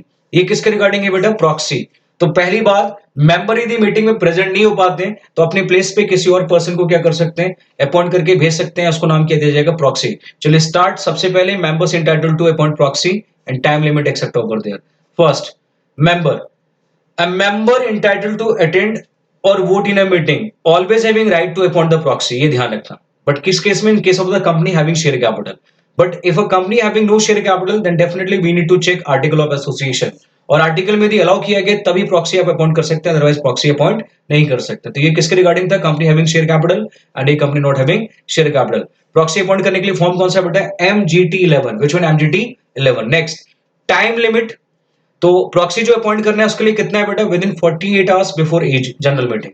तो जनरल मीटिंग से पहले आपको 48 आवर्स के अंदर अंदर अपॉइंट करना है। आर्टिकल में यदि ज्यादा टाइम लिखा है तब इसको कंसिडर नहीं किया जाएगा, तब इसको 48 आवर्स से ही कंसिडर किया जाएगा, ये ध्यान रखना। Time limit for inspection, time criteria. Start with the first part, inspection will be commenced. तो स्टार्ट कहां से होगा, जब मीटिंग में 24 घंटे रह जाएंगे, एंड कब तक वो चलता जाएगा, till conclusion of general meeting. लेकिन इंस्पेक्शन के लिए आपको पहले रिक्वेस्ट करना, और कितने दिन पहले बेटा, 3 days before the general meeting. So time पे यदि हम लोग बात करें तो प्रॉक्सी अपॉइंट करने के लिए within 48 hours from the date before general meeting, for 24 hours inspection start हो जाएगा। एंड रिक्वेस्ट कब करना है बेटा, 3 days before the general meeting, which is basically for request. Next, right and limitation, proxy की बात करते हैं बेटा।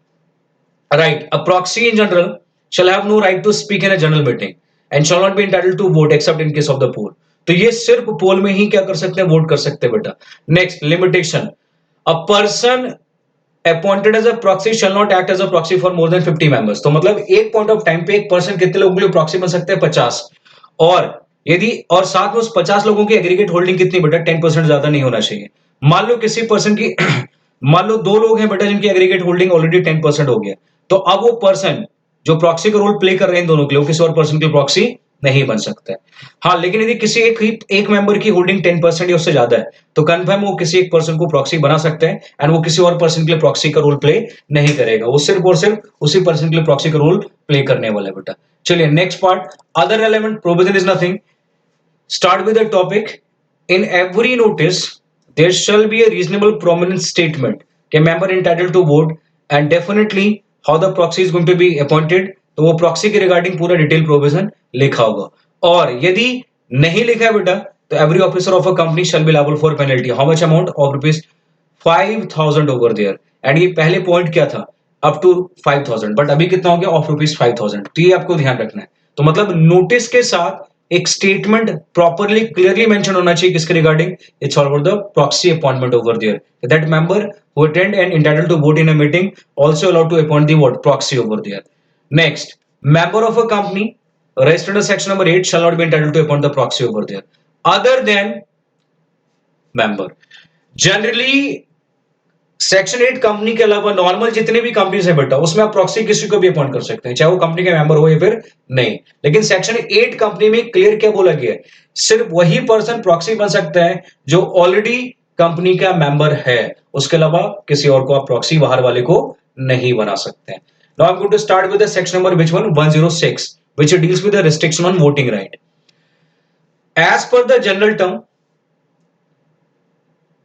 किसी भी मैनर में वोटिंग राइट रिस्ट्रिक्ट नहीं हो सकता है मेंबर्स का, except only in one case, and the case is nothing if the member has not paid the call money or the company having right to of lien. तो यदि company की यदि हम लोग वोटिंग राइट की बात करें बेटा, तो वोटिंग राइट किसी भी मैनर में आप रिस्ट्रिक्ट नहीं कर सकते except the call money and other sum which is required to be payable but not paid at the company having right of lean.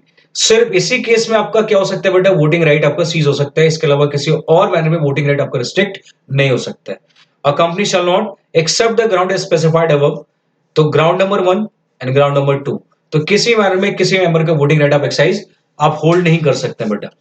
On poll taken at meeting a member is entitled to more than one vote or is proxy. तो इसका देखो meaning simple क्या है, किसी भी meeting में जो member है बेटा, जब उसके पास एक से ज्यादा वोट है तो वो अपनी मर्जी से जैसे चाहे वो वोट क्या कर सकते हैं बेटा, दे सकते हैं। चाहे वो फेवर में देना चाहे, अगेंस्ट में देना चाहे, कितना फेवर में देना चाहे, कितना, वो उसकी चॉइस है, क्योंकि वो कंपनी का ओनर है। मतलब वो शेयर का जो शेयर उसने होल्ड कर रखा है उसको ओनर है, एंड शेयर उसके लिए क्या है, प्रॉपर्टी है। तो अपनी प्रॉपर्टी को जैसे चाहे वो क्या कर सकते हैं बेटा, यूज कर सकते हैं। उसके किसी भी नेचर का उसके ऊपर रिस्ट्रिक्शन आप इंपोज नहीं कर सकते। Next section 107 deals with vote, it's a show of hand over there. तो जितने भी मीटिंग की थी बात करें बेटा, शो ऑफ हैंड, एक बात याद रखना, one member is equal to one vote. तो जनरली यहां पे प्रॉक्सी वोट नहीं कर सकता बेटा, एंड प्रॉक्सी को यदि वोट करना है तो आर्टिकल में प्रोविजन होना चाहिए तभी वोट कर सकता, अदरवाइज नहीं। और जितने भी मीटिंग स्टार्ट होता है बेटा, जनरली वो शो ऑफ हैंड से स्टार्ट होता है। हाँ, लेकिन यदि कोई भी मेंबर यदि पोल डिमांड करेगा तो फिर वो डेफिनेटली पोल पे चले जाएगा, लेकिन पहला जो मीटिंग होगा बेटा वो शो ऑफ हैंड से ही हो सकता है। And once the decision as declared by the home by the chairman and as entered in the vote minutes over there, then this will become what, conclusive evidence, कि sir वो meeting हुआ था and वहां पे no doubt definitely ये members present थे। तो ये ध्यान रखना। तो section 107 talks about the vote, it's a show of hand, and जहां पे वोटिंग के लिए सीएस का क्राइटेरिया नहीं रखा गया बेटा, one member is equal to one vote, so which we have to take into account. चलिए 108 पे आते हैं बेटा। 108 रेड रूल नंबर 20, ये किसके रिगार्डिंग है बेटा, इलेक्ट्रॉनिक वोटिंग। तो सबसे पहले सीजी में prescribe the class or classes of companies and the manner in which the voting right can be exercised electronically। देखो अब वो कौन सी कंपनी उसके रिगार्डिंग बात कर लेते हैं, ये पॉइंट इंपॉर्टेंट है बेटा। Every company which has listed it's equity share and every company having not less than 1000 member shall provide to its member the facility of electronic voting। ये ध्यान रखना। Number 1 every listed company, but listed का मतलब equity shares।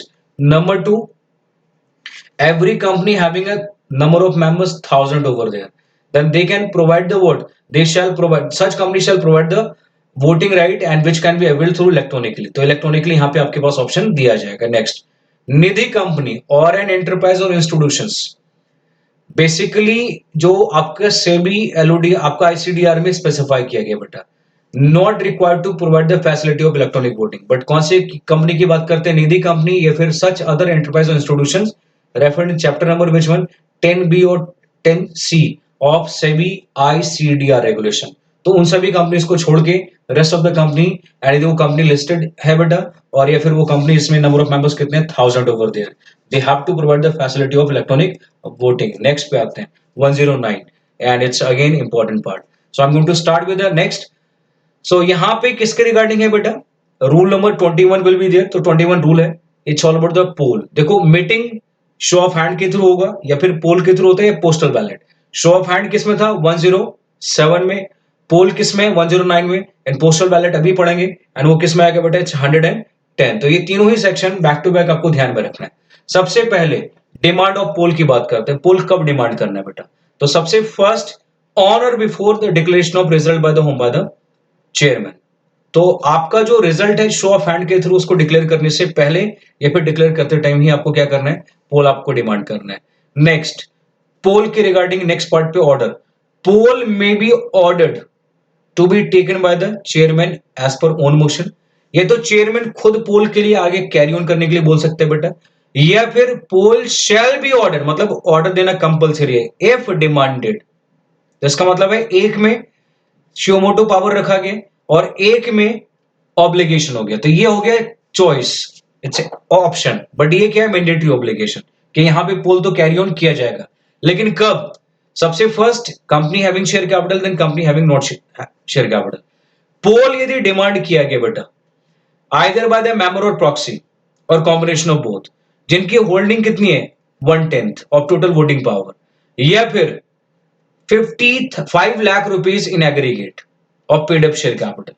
तो if the number of members either present in person or proxy, जो लोग पोल के लिए डिमांड कर रहे हैं बेटा उनके पास होल्डिंग कितना है, टोटल होल्डिंग का 1/10, या फिर अमाउंट के फॉर्म में कितना आपका 5 लाख रुपीज, तो फिर तो पोल कंपलसरी है, कॉल किया जाएगा बेटा। और company not having share capital में क्या आएगा, ये 5 लाख वाला पार्ट नहीं आएगा, तो ये पार्ट सिर्फ कितना आएगा 10, तो यहां पे भी 10% ऑफ वोटिंग पावर था, यहाँ पे भी 10% ऑफ वोटिंग पावर, तो ये वोटिंग राइट्स की बात कर रहे हैं, वोटिंग पावर की बात कर रहे हैं। बट इस केस में एक क्राइटेरिया और आ गया, और वो क्या, not less than 5 lakh will be there which we have to taken into account. So I hope समझ में आ गया। तो फिर यहाँ पे पोल आपको करवाना क्या होगा, कंपलसरी। तो इसका मतलब ये रिक्वेस्ट, एंड वो रिक्वेस्ट वैलिड कब माना जाएगा, जब क्राइटेरिया ऑफ द 1/10 और 5 लाख और criteria of the 1/10 will be there. Next, time. यदि मीटिंग में पोल जो डिमांड किया गया चेयरमैन के इलेक्शन के लिए या फिर एडजर्नमेंट के लिए, तो फिर वो इमीडिएटली लिया जाएगा, शैल टेक फोर्थविथ, तो इसका मतलब वो इमीडिएटली कैरी ऑन किया जाएगा। अदर केस में कितना, किसी भी टाइम पे आपका पोल कंडक्ट होगा, but maximum 48 hours from the time when the poll demanded over there. तो 48 आवर्स अदर मीटिंग के लिए रखा गया, लेकिन अदर मैटर्स के लिए, बट मैटर यदि चेयरमैन की अपॉइंटमेंट है, एडजर्नमेंट ऑफ मीटिंग है बेटा, तो उस केस में इमीडिएटली पोल कैरी ऑन किया जाएगा। अच्छा, जब भी पोल कैरी ऑन होता है बेटा, तो उस केस में एक कॉन्सेप्ट और है जिसमें आपको एक पर्सन को अपॉइंट करने की रिक्वायरमेंट है, या फिर एक से ज्यादा भी हो सकता है, उसको बोलते हैं स्क्रूटनाइजर, या फिर स्क्रूटनियर बोल सकते हैं बेटा। तो स्क्रूटनाइजर को अपॉइंट करना पड़ेगा। स्क्वाड आपका अपॉइंट कौन करता है, it's always bye the chairman, and जिसका काम है पूरा मीटिंग के प्रोसेस को कैरी ऑन करना, पोल प्रोसेस को, उसको चेक करना, उसको काउंट करना, देन उसके बाद रिपोर्ट सबमिट करना बेटा। एंड वो रिपोर्ट किस में सबमिट किया जाएगा, एमजेटी 13 में, कितने दिन में, within 7 days from the date of the conclusion of the meeting, and the report is required to be send by the home, by the scrutiniser or scrutinisers. तो ये आपको ध्यान में रखना है। तो स्क्रूटनाइजर विल बी देयर, एंड वो कौन अपॉइंट करेगा, चेयरमैन, एंड डेफिनेटली उसका काम क्या है, पोल के प्रोसेस को कैरी ऑन करना, कितने वोट फेवर में है, कितने अगेंस्ट में, उसके लिए रिपोर्ट बनाना, एंड रिपोर्ट के लिए we have a form MGT 13, and वो रिपोर्ट सबमिट करना 7 days में। Next, private company, in case of the private company, again the criteria, article of association और किसी अदर प्रोविजन में यदि कुछ और लिखा हुआ है, तो फिर वो प्रोविजन अप्लाई होगा, सेक्शन 109 अप्लाई नहीं होगा। And the same criteria for what, IFSC, तो सेक्शन 109 एप्लीकेबल होगा ही नहीं, तो उसके लिए some other provision will be there, we need to check, यदि अदर प्रोविजन है तो वो फॉलो होगा, ये प्रोविजन फॉलो नहीं किया जाएगा। Next, very very important part, rule number 22। अच्छा, एक बात याद रखना, रूल नंबर 22 में सब रूल नंबर 16 आपको याद रखना है, क्योंकि जिसमें पूरे मैटर रखे गए बेटा, तो यहां पे हम उस मैटर के रिगार्डिंग डिस्कस नहीं करेंगे। चलिए स्टार्ट कर दें, एंड सबसे पहले पॉइंट 110 पे आते हैं। अ कंपनी शैल, और कंपनी में, a company shall in respect of the matter as notified by the home CG, and उन सभी मैटर के रिगार्डिंग जो रेजोल्यूशन पास होगा, जो ट्रांजैक्शन डिस्कस होगा बेटा, वो सिर्फ किसके थ्रू होगा, पोस्टल बैलेट। और अदर केस में it's all about the choice of a company, तो कंपनी में in respect of any other matter, लेकिन स्टिल अदर मैटर में except ordinary business, any business in which the director or auditor having right to be heard, तो उस transaction को आप poll के postal ballot के थ्रू कैरी ऑन नहीं कर सकते। तो पोस्टल बैलेट के थ्रू कौन कौन से मैटर डिस्कस नहीं होगा, the matter as specified by the CG, ordinary business, and the matter, the business in which the director or auditor having right to be heard over there, तो वो उसको छोड़ के रिमेनिंग मैटर आप postal ballot के through carry on कर सकते हैं। अच्छा, सीजी ने बोला है बेटा, सीजी वाला जो मैटर है उसमें तो 100% आपको पोस्टल बैलेट करवाना पड़ेगा, 100% पोस्टल बैलेट होगा, लेकिन जो मैटर ऑर्डिनरी है उसमें पोस्टल बैलेट नहीं होगा, उसमें फेस टू फेस आप अदर चीजें आप करवा सकते हैं, बट आपको मीटिंग कैरी ऑन करवाना कंपलसरी है। और दूसरा पार्ट जिसमें डायरेक्टर और ऑडिटर का समहाउ कहने के राइट टू बी हर्ड, देखो राइट टू बी हर्ड कहां पे है, जहां पे एक डायरेक्टर और ऑडिटर को आप निकालते हैं बेटा, तो हम लोग आगे पढ़ेंगे जहां पे उनके पास है राइट टू बी हर्ड, तो वो आपको ध्यान में रखना है। नेक्स्ट, किस मैनर में पोस्टल बैलेट कैरी ऑन होगा, it's all about the rule number 22, ये ध्यान रखना बेटा। Simple. In such a manner specified in 22, instead of the transacting the business in general meeting, any item of business required to be transacted by means of postal ballot may be transacted by the company electronically. तो इसका मतलब है जो postal ballot के through आपको transaction discuss करना था बेटा, वो आप इलेक्ट्रॉनिकली भी चाहे तो कर सकते हैं, लेकिन इलेक्ट्रॉनिकली जब आप कैरी ऑन करोगे तो सेक्शन 108 एंड उसके रिगार्डिंग जो भी सेक्शंस प्रोविजन है आपको फुलफिल करना पड़ेगा। तो postal ballot also include electronic voting, and again postal ballot की जगह पे आप इलेक्ट्रॉनिक वोटिंग भी करवा सकते हैं subject to the compliance of section 108 read with rule number 20, जो किसके रिगार्डिंग है बेटा, इलेक्ट्रॉनिक वोटिंग के। इफ रेजोल्यूशन इज असेंटेड, मतलब यदि रेजोल्यूशन क्या हो गया, अप्रूव हो गया बाय द रिक्विजिट मेजोरिटी, तो माना जाएगा कि रेजोल्यूशन एक्चुअली जनरल मीटिंग में ही अप्रूव किया गया। तो जो मैटर पोस्टल बैलेट के थ्रू अप्रूव हुआ बेटा, सेम माना जाएगा जस्ट लाइक एक जनरल मीटिंग में अप्रूव हुआ जो रिक्विजिट मेजोरिटी। अच्छा, रिक्विजिट मेजोरिटी क्यों रखा गया, क्योंकि रीजन बीइंग कुछ मैटर में ओवर हो सकता है और कुछ मैटर में किसकी बात कर सकते हैं, ऐसा। तो इसलिए टर्म क्या है बेटर लिखना, रिक्विजिट मेजोरिटी ओवर देयर। चलिए स्टार्ट करते हैं 111 सेक्शन नंबर 111 पे। एंड 111 किसके रिगार्डिंग है बेटा, circulation of members resolution over there. तो जो मेंबर्स के रेजोल्यूशन हैं, जो मेंबर्स के रिक्वेस्ट है, उसको हम लोग सर्कुलेट करने की बात करते हैं। एंड सर्कुलेट किसको करना पड़ेगा, कंपनी को। लेकिन सर्कुलेट करने से पहले कुछ कंडीशंस के बारे में बात करेंगे, वो कंडीशन फुलफिल होगा तभी सर्कुलेट होगा, और यदि कंडीशन फुलफिल नहीं हुआ then company is not bound to circulate. चलिए स्टार्ट करते हैं।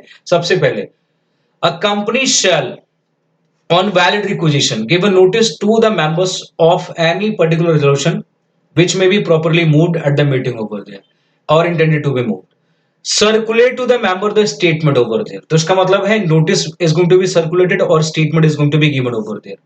चलिए स्टार्ट करते हैं।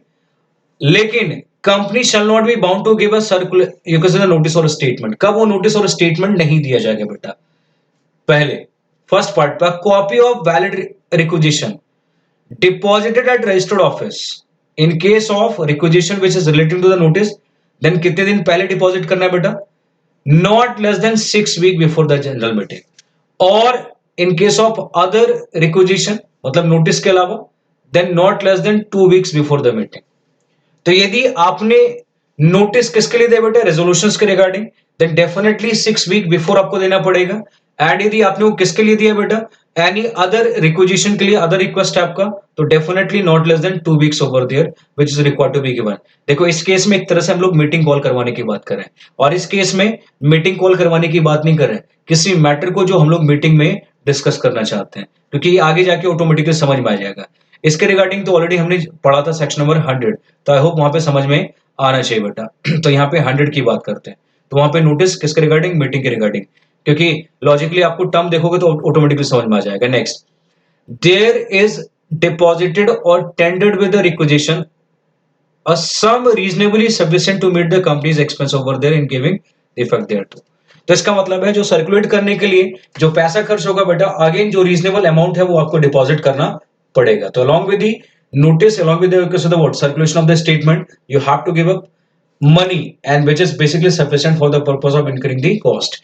अच्छा, if after a copy of requisition requiring a notice of resolution an AGM is called on date within 6 weeks after the copy has been deposited, the copy although not deposited within the time when shall be deemed to be deposited। देखो इसका मतलब क्या है, हम लोगों को notice कितने दिन पहले देना था, 6 वीक बिफोर।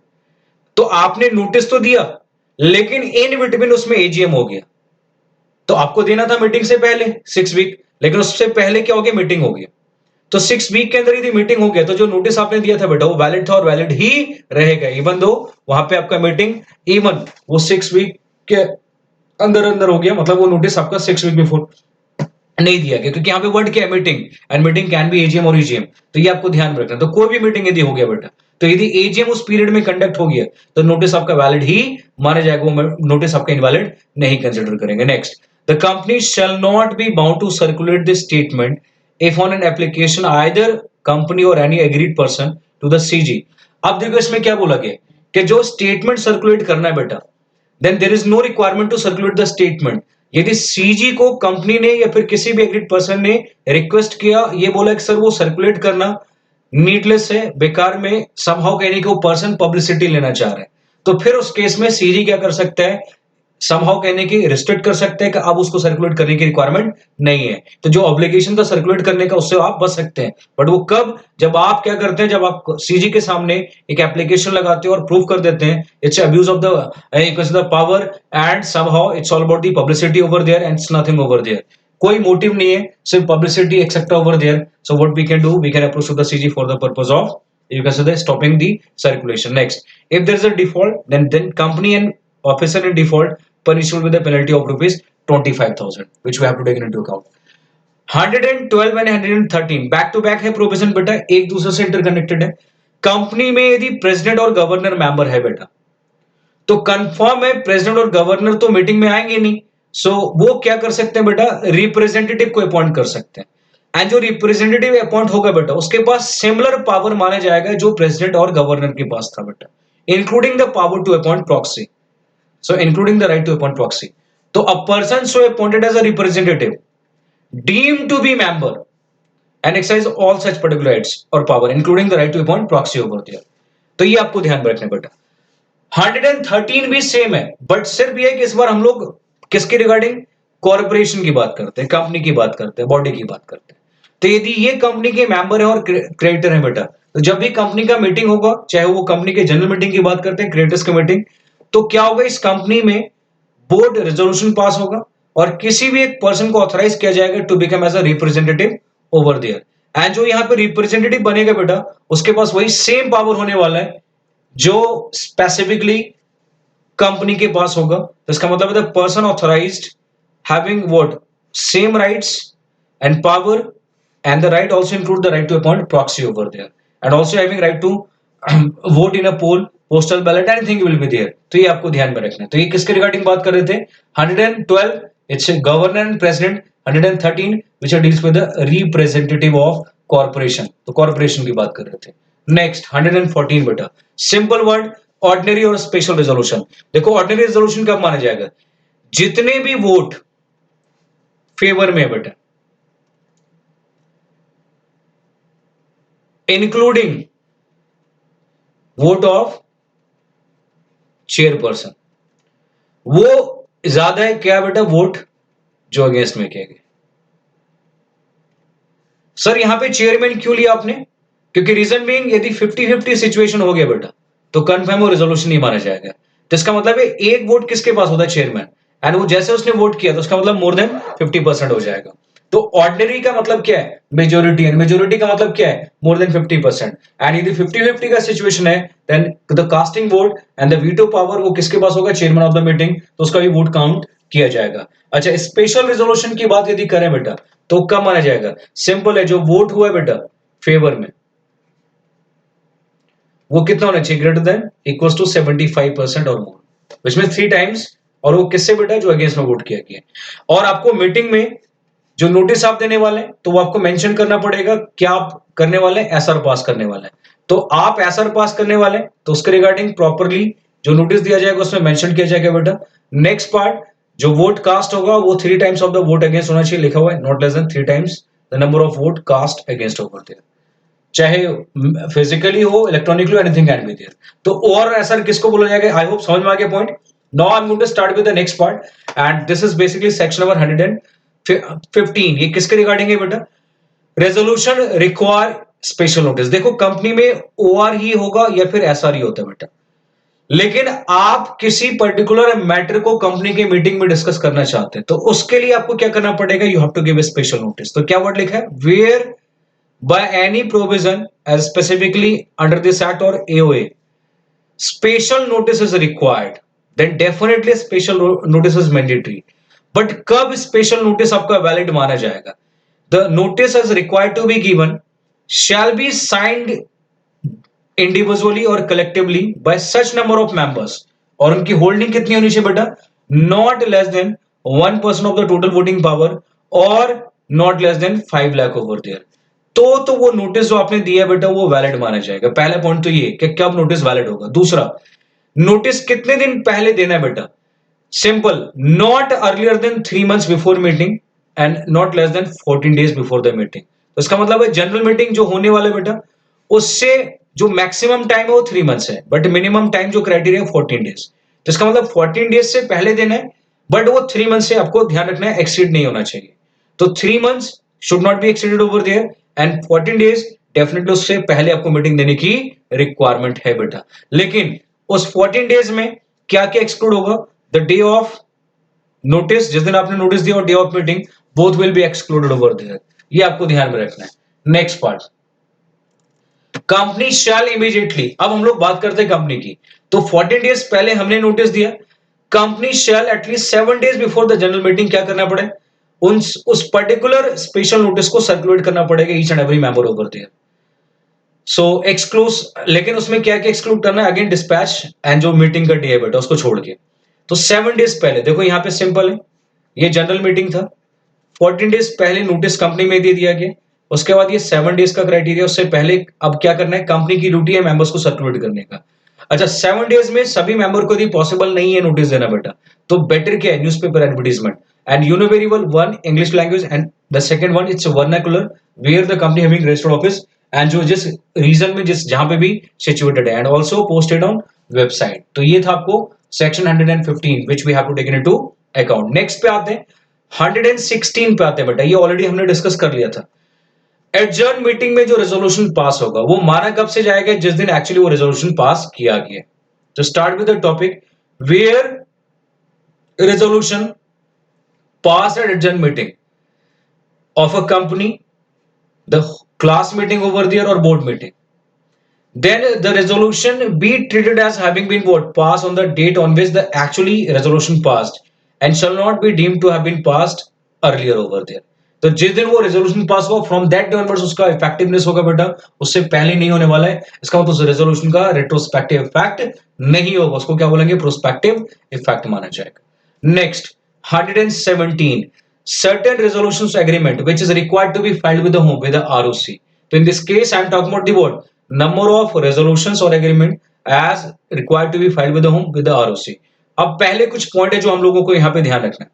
अच्छा अब यदि स्पेशल बिजनेस है तो उसके रिगार्डिंग आपको ध्यान में रखना है, एक्सप्लेनेटरी स्टेटमेंट भी फाइल करने की रिक्वायरमेंट हो सकता है बेटा।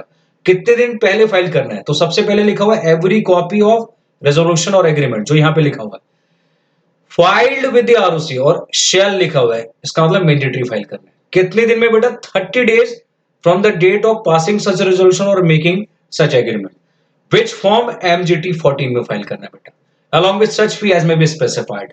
अब हम लोग बात कर रहे हैं क्या क्या कौन कौन से डॉक्यूमेंट और resolution. Number 1 copy of SR. तो आज के बाद पूरे कंपनीज एक्ट में जहां पे एसआर पास होगा, सिंपल याद रखना है एमजीटी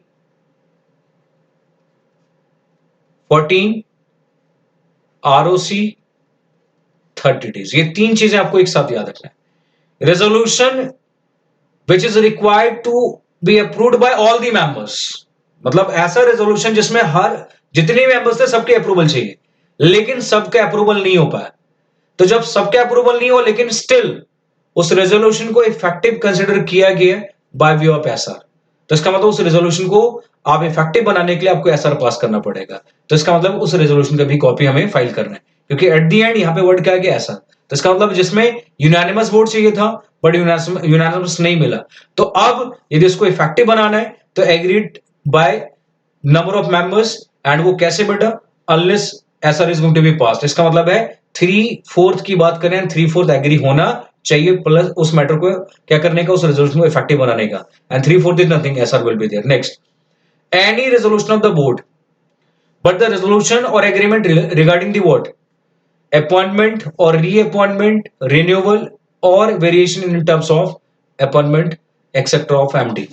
तो इसका मतलब क्या है, appointment of MD, reappointment of MD, renewal of appointment of MD, variation in the terms and condition of appointment of MD. तो ये जो रेजोल्यूशन है बेटा और जो एग्रीमेंट है वो आपको किसको फाइल करना है, ROC. Third, now we have next part, fourth, resolution or agreement agreed to by a class of members but which if not so agreed would have been effective for their purpose unless they had been passed by specified majority or otherwise some particular manner। अब देखो इसका मतलब क्या है, यहां पे हम लोग बात किसकी कर रहे हैं, क्लास मीटिंग। तो इसका मतलब क्या है बेटा कि एक कंपनी में क्लास मीटिंग हो एंड उस क्लास मीटिंग में जितने भी मेंबर्स थे उन सभी को एग्री होना चाहिए था, लेकिन वो सब एग्री नहीं हुए। तो बोला कि अब उस रेजोल्यूशन को इफेक्टिव बनाने के लिए जो स्पेसिफाइड मेजोरिटी की रिक्वायरमेंट है, तो डेफिनेटली वो स्पेसिफाइड मेजोरिटी आपको होना चाहिए, और उस स्पेसिफाइड मेजोरिटी ने यदि अप्रूव कर दिया बेटा तो आज उस रेजोल्यूशन की भी कॉपी आपको क्या करना है, आरओसी में फाइल करना है। इसके रिगार्डिंग सेक्शन 48 में पढ़ा था, याद होगा हम लोगों ने रिवीजन वाले पार्ट में लास्ट क्लास में 48 में मैंने बताया था variation in the vote rights of the share holder, and वहां पे 3/4 वाला प्रोविजन है, तो इसका मतलब ये तो सारे एग्री हो या फिर 3/4 की बात करते हैं, एंड सारे एग्री नहीं हो तो इफेक्टिवनेस का मतलब क्या है, 3/4 विल बी देयर एंड वो आपको अप्रूव करने की रिक्वायरमेंट है। Next, resolution requiring a company to be wound up as required to be passed in section 59 of IBC। अब ध्यान रखने की कंपनीज एक्ट का सेक्शन नहीं है, ये किसका बेटा, इंसॉल्वेंसी एंड बैंकरप्सी कोड। तो वाइंडिंग अप के लिए, और कौन से वाइंडिंग अप की बात करते हैं, वॉलंटरी वाइंडिंग अप, तो वहां पे जो रेजोल्यूशन पास करना है तो उसकी कॉपी की बात कर रहे हैं। Next, resolution as per section 179 subsection 3। Next, any other resolution agreement as may be prescribed and which is required to be presented in a public domain, तो वो भी आपको फाइल करने की रिक्वायरमेंट है। सर फाइल नहीं किया तो क्या होगा, penalty, and it's again change in 2019, ये आपको ध्यान रखना है, लेटेस्ट अमेंडमेंट है बेटा, ये हमने डिस्कस भी किया था। तो सबसे फर्स्ट कंपनी के लिए penalty, then officer in default.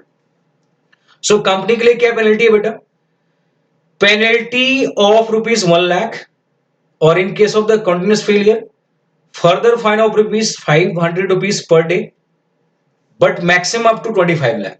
Officer in default including the liquidator as in the case of the winding up, क्योंकि वाइंडिंग अप के केस में जो भी इंफॉर्मेशन आरओसी के देना है, then who will be responsible, liquidator shall be liable to a penalty 5,000 of rupees, and continuous failure है बेटा, then 500 over there, but maximum up to 5 lakh. तो ये आपको ध्यान में रखना है, किसके रिगार्डिंग था, it's all about the penalty which is required to be given. Next 118, very very important part, and ये किसके रिगार्डिंग है बेटा, मिनट्स। एंड यहां पे हम लोग बात करेंगे general meeting, board meeting and other meeting including postal ballot. सबसे फर्स्ट प्रिपरेशन, तो कितने दिन में प्रिपेयर करने की रिक्वायरमेंट है, and rule number 25 will be there. Minutes as required to be prepared for each and every particular. अच्छा, minutes होता है क्या, it's nothing, it's a proceeds of the general meeting, board meeting or other meeting and postal ballot. तो to be prepared in such a manner specified in rule number 25 and kept within a period of 30 days from the date of the conclusion of every meeting. So we have a time period, and what about the time period, 30 days over there immediately after conclusion of the meeting, or you can say the word postal ballot। तो ये आपको क्या करना पड़ेगा, minutes book में वो सारा minutes proceeds of meeting आपको मेंशन करना है बेटा। Next, very very important part, minutes पे साइन कौन करेगा, तो सिग्नेचर के लिए सबसे पहले चेक करना है वो मिनट्स है किसका। यदि वो मिनट्स बेटा किसका, बेटा बोर्ड मीटिंग और कमिटी मीटिंग, तो सिंपल है, चेयरमैन ऑफ दैट मीटिंग और chairman of the succeeding next meeting over there, तो वो साइन कर सकते हैं। लेकिन ये तो मीटिंग क्या है, general meeting, then each and every page as usual क्या होगा, इनिशियल होगा तब, और लास्ट पेज पे क्या होगा, प्रॉपर्ली साइन किया जाएगा बेटा। तो initial over there each and every page, and the last page must be signed, but within 30 days after the conclusion of meeting. लेकिन यदि डेथ हो गया चेयरमैन के, चेयरमैन साइन यदि नहीं कर पाया, तो कंफर्म है बाय सच डायरेक्टर ड्यूली ऑथराइज्ड। तो यहां पे कोई नेक्स्ट मीटिंग की बात नहीं कर रहे हैं, यहाँ पे 30 डेज में प्रिपेयर भी करना है और साइन भी करना है, और यदि डेथ हो गया बेटा तो उस केस में the director is duly authorised. Postal ballot के केस में क्या आएगा, again initial over there and signed by the chairman of board, तो जो बोर्ड ऑफ डायरेक्टर्स का चेयरमैन है वो साइन करेगा कितने दिन में, again 30 days over there. And the chairman की डेथ हो गई या फिर वो साइन नहीं कर पाया, then definitely the person has duly authorised. तो person is nothing, it's a director duly authorised bye the board of directors. Next, minutes shall be kept at registered office and shall be preserved permanently, which is in the custody of CS or any other director as duly authorized. Minutes book of the board meeting or committee meeting shall be preserved permanently and kept at custody of, you can say, the CS or any other director duly authorized, and shall be kept in registered office or such other place as may be decided। तो पहले point में यहाँ पे बात कर रहे थे हम लोग रजिस्टर्ड ऑफिस की बात, और यहाँ पे हम लोग registered office or any other place की बात करते हैं जो भी बोर्ड ऑफ डायरेक्टर्स को सुटेबल लगता है बेटा। तो ये था जनरल मीटिंग की रिगार्डिंग, एंड ये बोर्ड और कमेटी मीटिंग की रिगार्डिंग प्रोविजन है which we have to take into account. Minutes बनाना था, नहीं बनाया, मिनट्स बनाया बट रॉन्गफुली बनाया, और कहां पे कैसे रखना था, किस वे में था, तो इसका मतलब आपने डिफॉल्ट किया सेक्शन नंबर 118 को फुलफिल करने में। Then penalty, the company shall be liable for a penalty of ₹25,000 and every officer shall be punishable over there, and fine how much amount, you can see it's 5,000 over there, you can say the 50,000 as imposed over whom, it's, you can say the officer over there, तो officer in default penalty। Next, but यदि आपने जो default किया बेटा,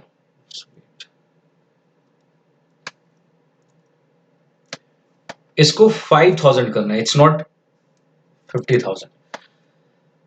minutes में किसी भी nature का कोई भी टेम्परिंग किया गया बेटा, तो जिस पर्सन ने वो टेम्परिंग किया, टेम्परिंग का मतलब होता है छेड़छाड़, कोई भी किसी भी नेचर का alteration, so that person shall be punishable with imprisonment, पहली बात कितने नंबर ऑफ ईयर्स के लिए, 2 years, and with fine shall not be less than 25,000 but which may extend to 1 lakh rupees. So it's all about the penalty which is going to be imposed in case of the tampering of minutes.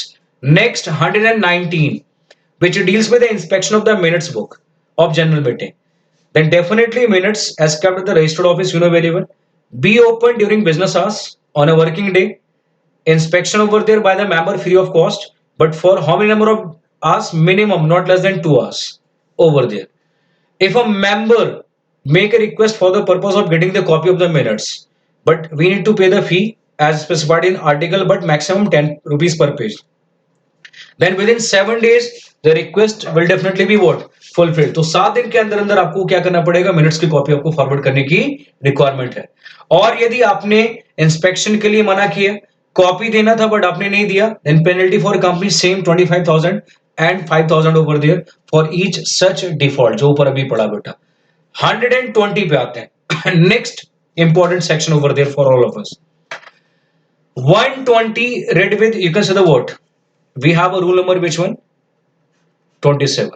So we have section number which one, 120, and we have a rule number which one, 27. किसके regarding है, maintenance and inspection of document in electronic form. In this case I am talking about the word electronic form. तो जितने भी document जो manually यहाँ पे physically रखने की रिक्वायरमेंट है बेटा, including minutes, register etcetera, now the company can do one thing without prejudice to any other provision. Any document, record or register or minutes required to be kept under the Companies Act, allowed to be inspected or copy to be given, may be kept.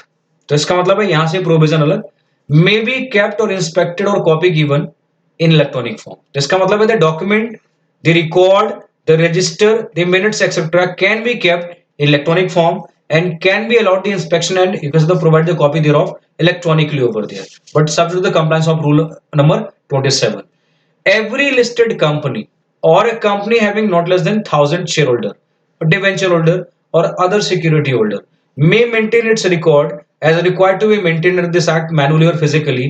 तो वो क्या कर सकते हैं, electronically maintain कर सकते हैं बेटा. तो अभी मैंडेटरी नहीं है, it's up to you. So every listed company and the company having not less than 1,000 shareholder or debenture holder or any other security holder. So what they have a right to do, they have a right to keep the you can say the record in electronic form. तो ये आपको ध्यान में रखना है बेटा. So now I'm going to start with the next part. It's a section number 121. Very important section. But why? Because this is basically exclusive for AGM.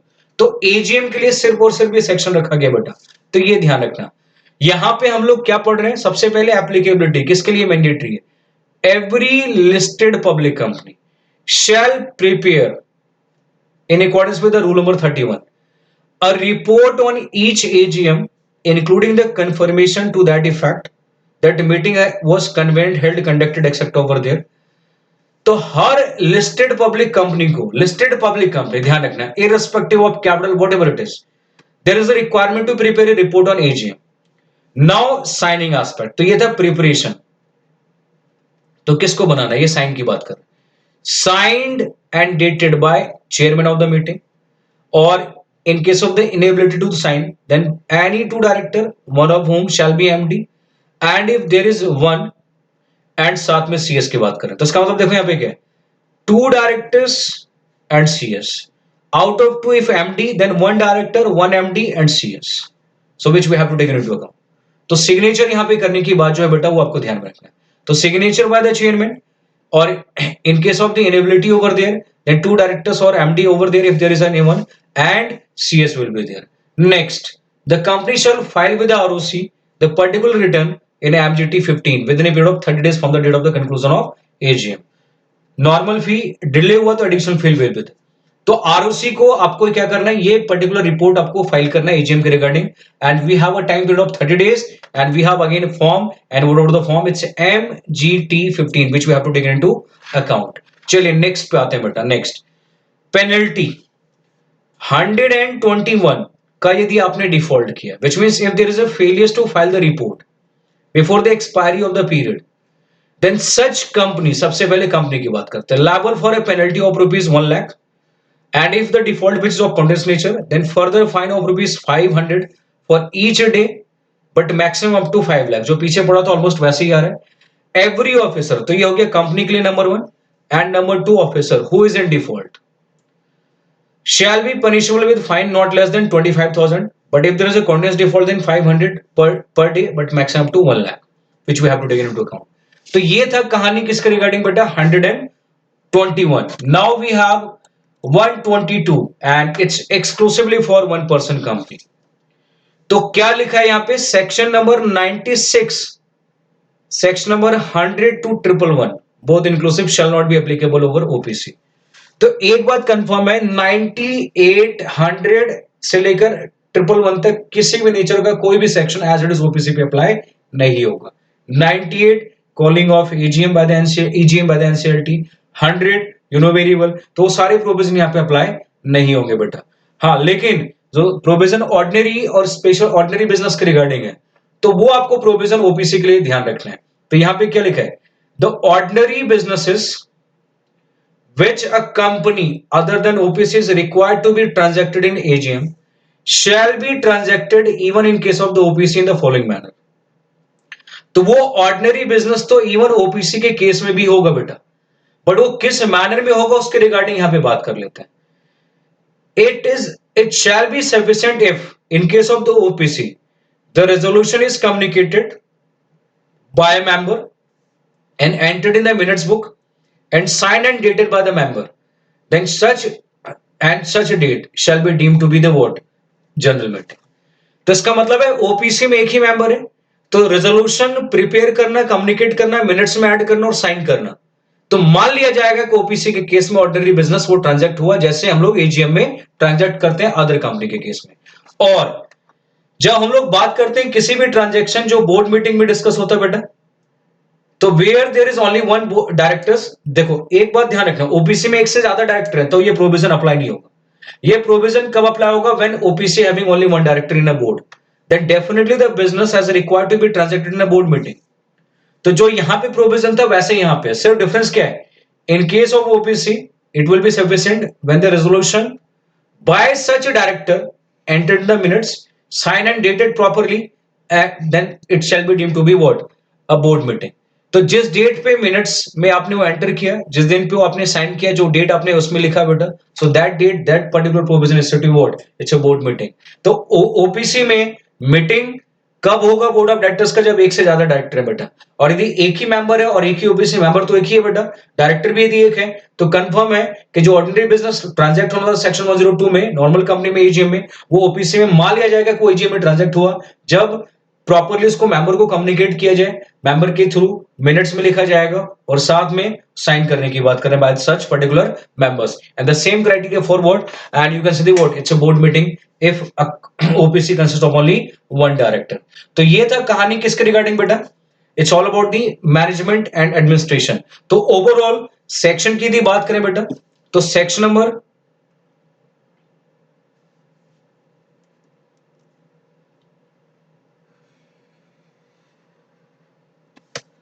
Section number 988 से लेकर 95 तक किसका पार्ट था, it's a part of the membership, and there after यहाँ पे जो जितने भी सेक्शंस है बेटा वो किसके रिगार्डिंग था, it's all about the general meeting.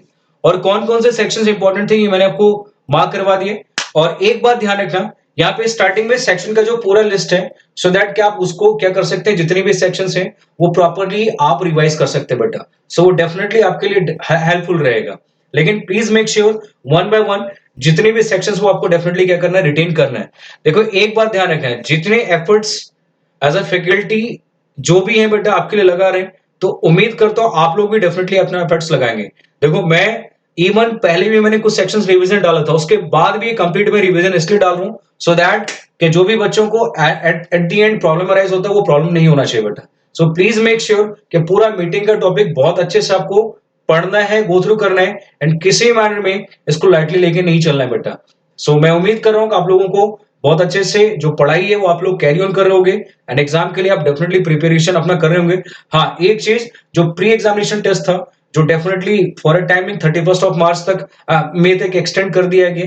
Although मैं उम्मीद करता हूँ कि आप लोगों ने काफी बच्चों ने ऑलरेडी कर लिया होगा, एंड जिन लोगों ने नहीं किया बेटा, एज सुन एज पॉसिबल जितनी जल्दी है प्री एग्जामिनेशन टेस्ट जो आपको रखा गया है वो आपको कैरी ऑन करना है। एंड जब तक वो आप कैरी ऑन नहीं करेंगे till that period of time आप अपियर नहीं हो सकते एग्जाम में। ये आपने पहले भी पढ़ा था। इवन दो द क्राइटेरिया जो गाइडलाइंस है वो आपने टाइम टू टाइम क्या करना है, आपको आईसीएसआई के साइट पे अपडेट रहना है। और सीए वालों के लिए ऐसा कोई प्री एग्जामिनेशन टेस्ट का प्रोविजन नहीं है, and even not for CMA. लेकिन इस पीरियड ऑफ टाइम पे सबको जून के लिए प्रिपेयर होना बेटा, क्योंकि सबका जून में एग्जाम है, एंड उसके लिए मैं उम्मीद करता हूं आप लोग अपना 100% बेस्ट देने वाले बेटा।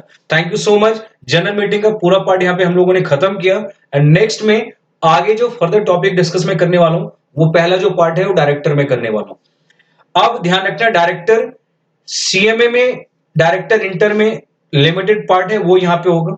ऑल्दो पूरा डायरेक्टर होगा तो कौन कौन सा लिमिटेड पार्ट हो आप लोगों को ध्यान में रखना है। सीएस के लिए पूरा पार्ट होगा जो डायरेक्टर यहां पे पढ़ेंगे, एंड सीए के लिए सीए फाइनल में वो डायरेक्टर वाला पार्ट है बेटा, और सीए इंटर में भी अगेन वो डायरेक्टर, सीए में फाइनल में भी वो डायरेक्टर का पार्ट रखा गया है। तो इसका मतलब कंक्लूजन क्या है, सीए में इंटर के लिए लिमिटेड डायरेक्टर का प्रोविजन वो याद रखें, आपको कंपेयर कर लेना। सीएस के लिए पूरा डायरेक्टर पढ़ेंगे, सीए के लिए डायरेक्टर इंटर में पूरा फाइनल में रखा के वो पूरा आपको ध्यान में रखना है। सीए में इंटर में भी अगेन फाइनल में डायरेक्टर है तो आपको ध्यान में रखना है। तो बेसिकली जो आगे हम लोग डायरेक्टर वाला पार्ट स्टार्ट करने वाले हैं, तो डायरेक्टर्स में ध्यान रखना, सीएस के लिए एग्जीक्यूटिव में पूरा पार्ट होगा, जो आपके सीएमए वाले बच्चे बेटा उसके लिए इंटर में कुछ पार्ट कवर होगा और कुछ फाइनल में। तो फाइनल में तो डिटेल मान के चलो, और जो सीए वाले बच्चे बेटा उनके लिए फाइनल में होगा। तो इसका मतलब है next very very important part जो अलग अलग सेगमेंट में मैं डिस्कस करूंगा। तो पहला जो पॉइंट होगा इट्स अपॉइंटमेंट एंड क्वालिफिकेशन, दूसरा पार्ट मीटिंग की बात करेंगे, एंड नेक्स्ट पार्ट केएमपी। तो तीन स्पेसिफिक यहाँ पे हम लोग वीडियो डिस्कस करने वाले हैं, एंड 3 लेक्चर में यहाँ पे प्रिपेयर करूंगा, एंड वो तीनों किसके लिए रहेगा, डायरेक्टर्स वाला पार्ट रहेगा। उसके बाद जो मिसलेनियस पार्ट है, एंड एक और पॉइंट है मिसलेनियस वाला जो पार्ट होगा उससे पहले एक और पॉइंट मैं कराने वाला हूं, एंड जिसमें हम लोग बात करेंगे किसके, ऑडिट एंड अकाउंट्स के रिगार्डिंग, तो वो भी हम लोग डिस्कस करेंगे। थैंक यू सो मच बेटा, एंड आई होप, उम्मीद करता हूं आप लोग पढ़ रहे होंगे, and wish all the very best. आप लोगों को बहुत अच्छे से प्रिपेयर करना है अपने आप में। Thank you.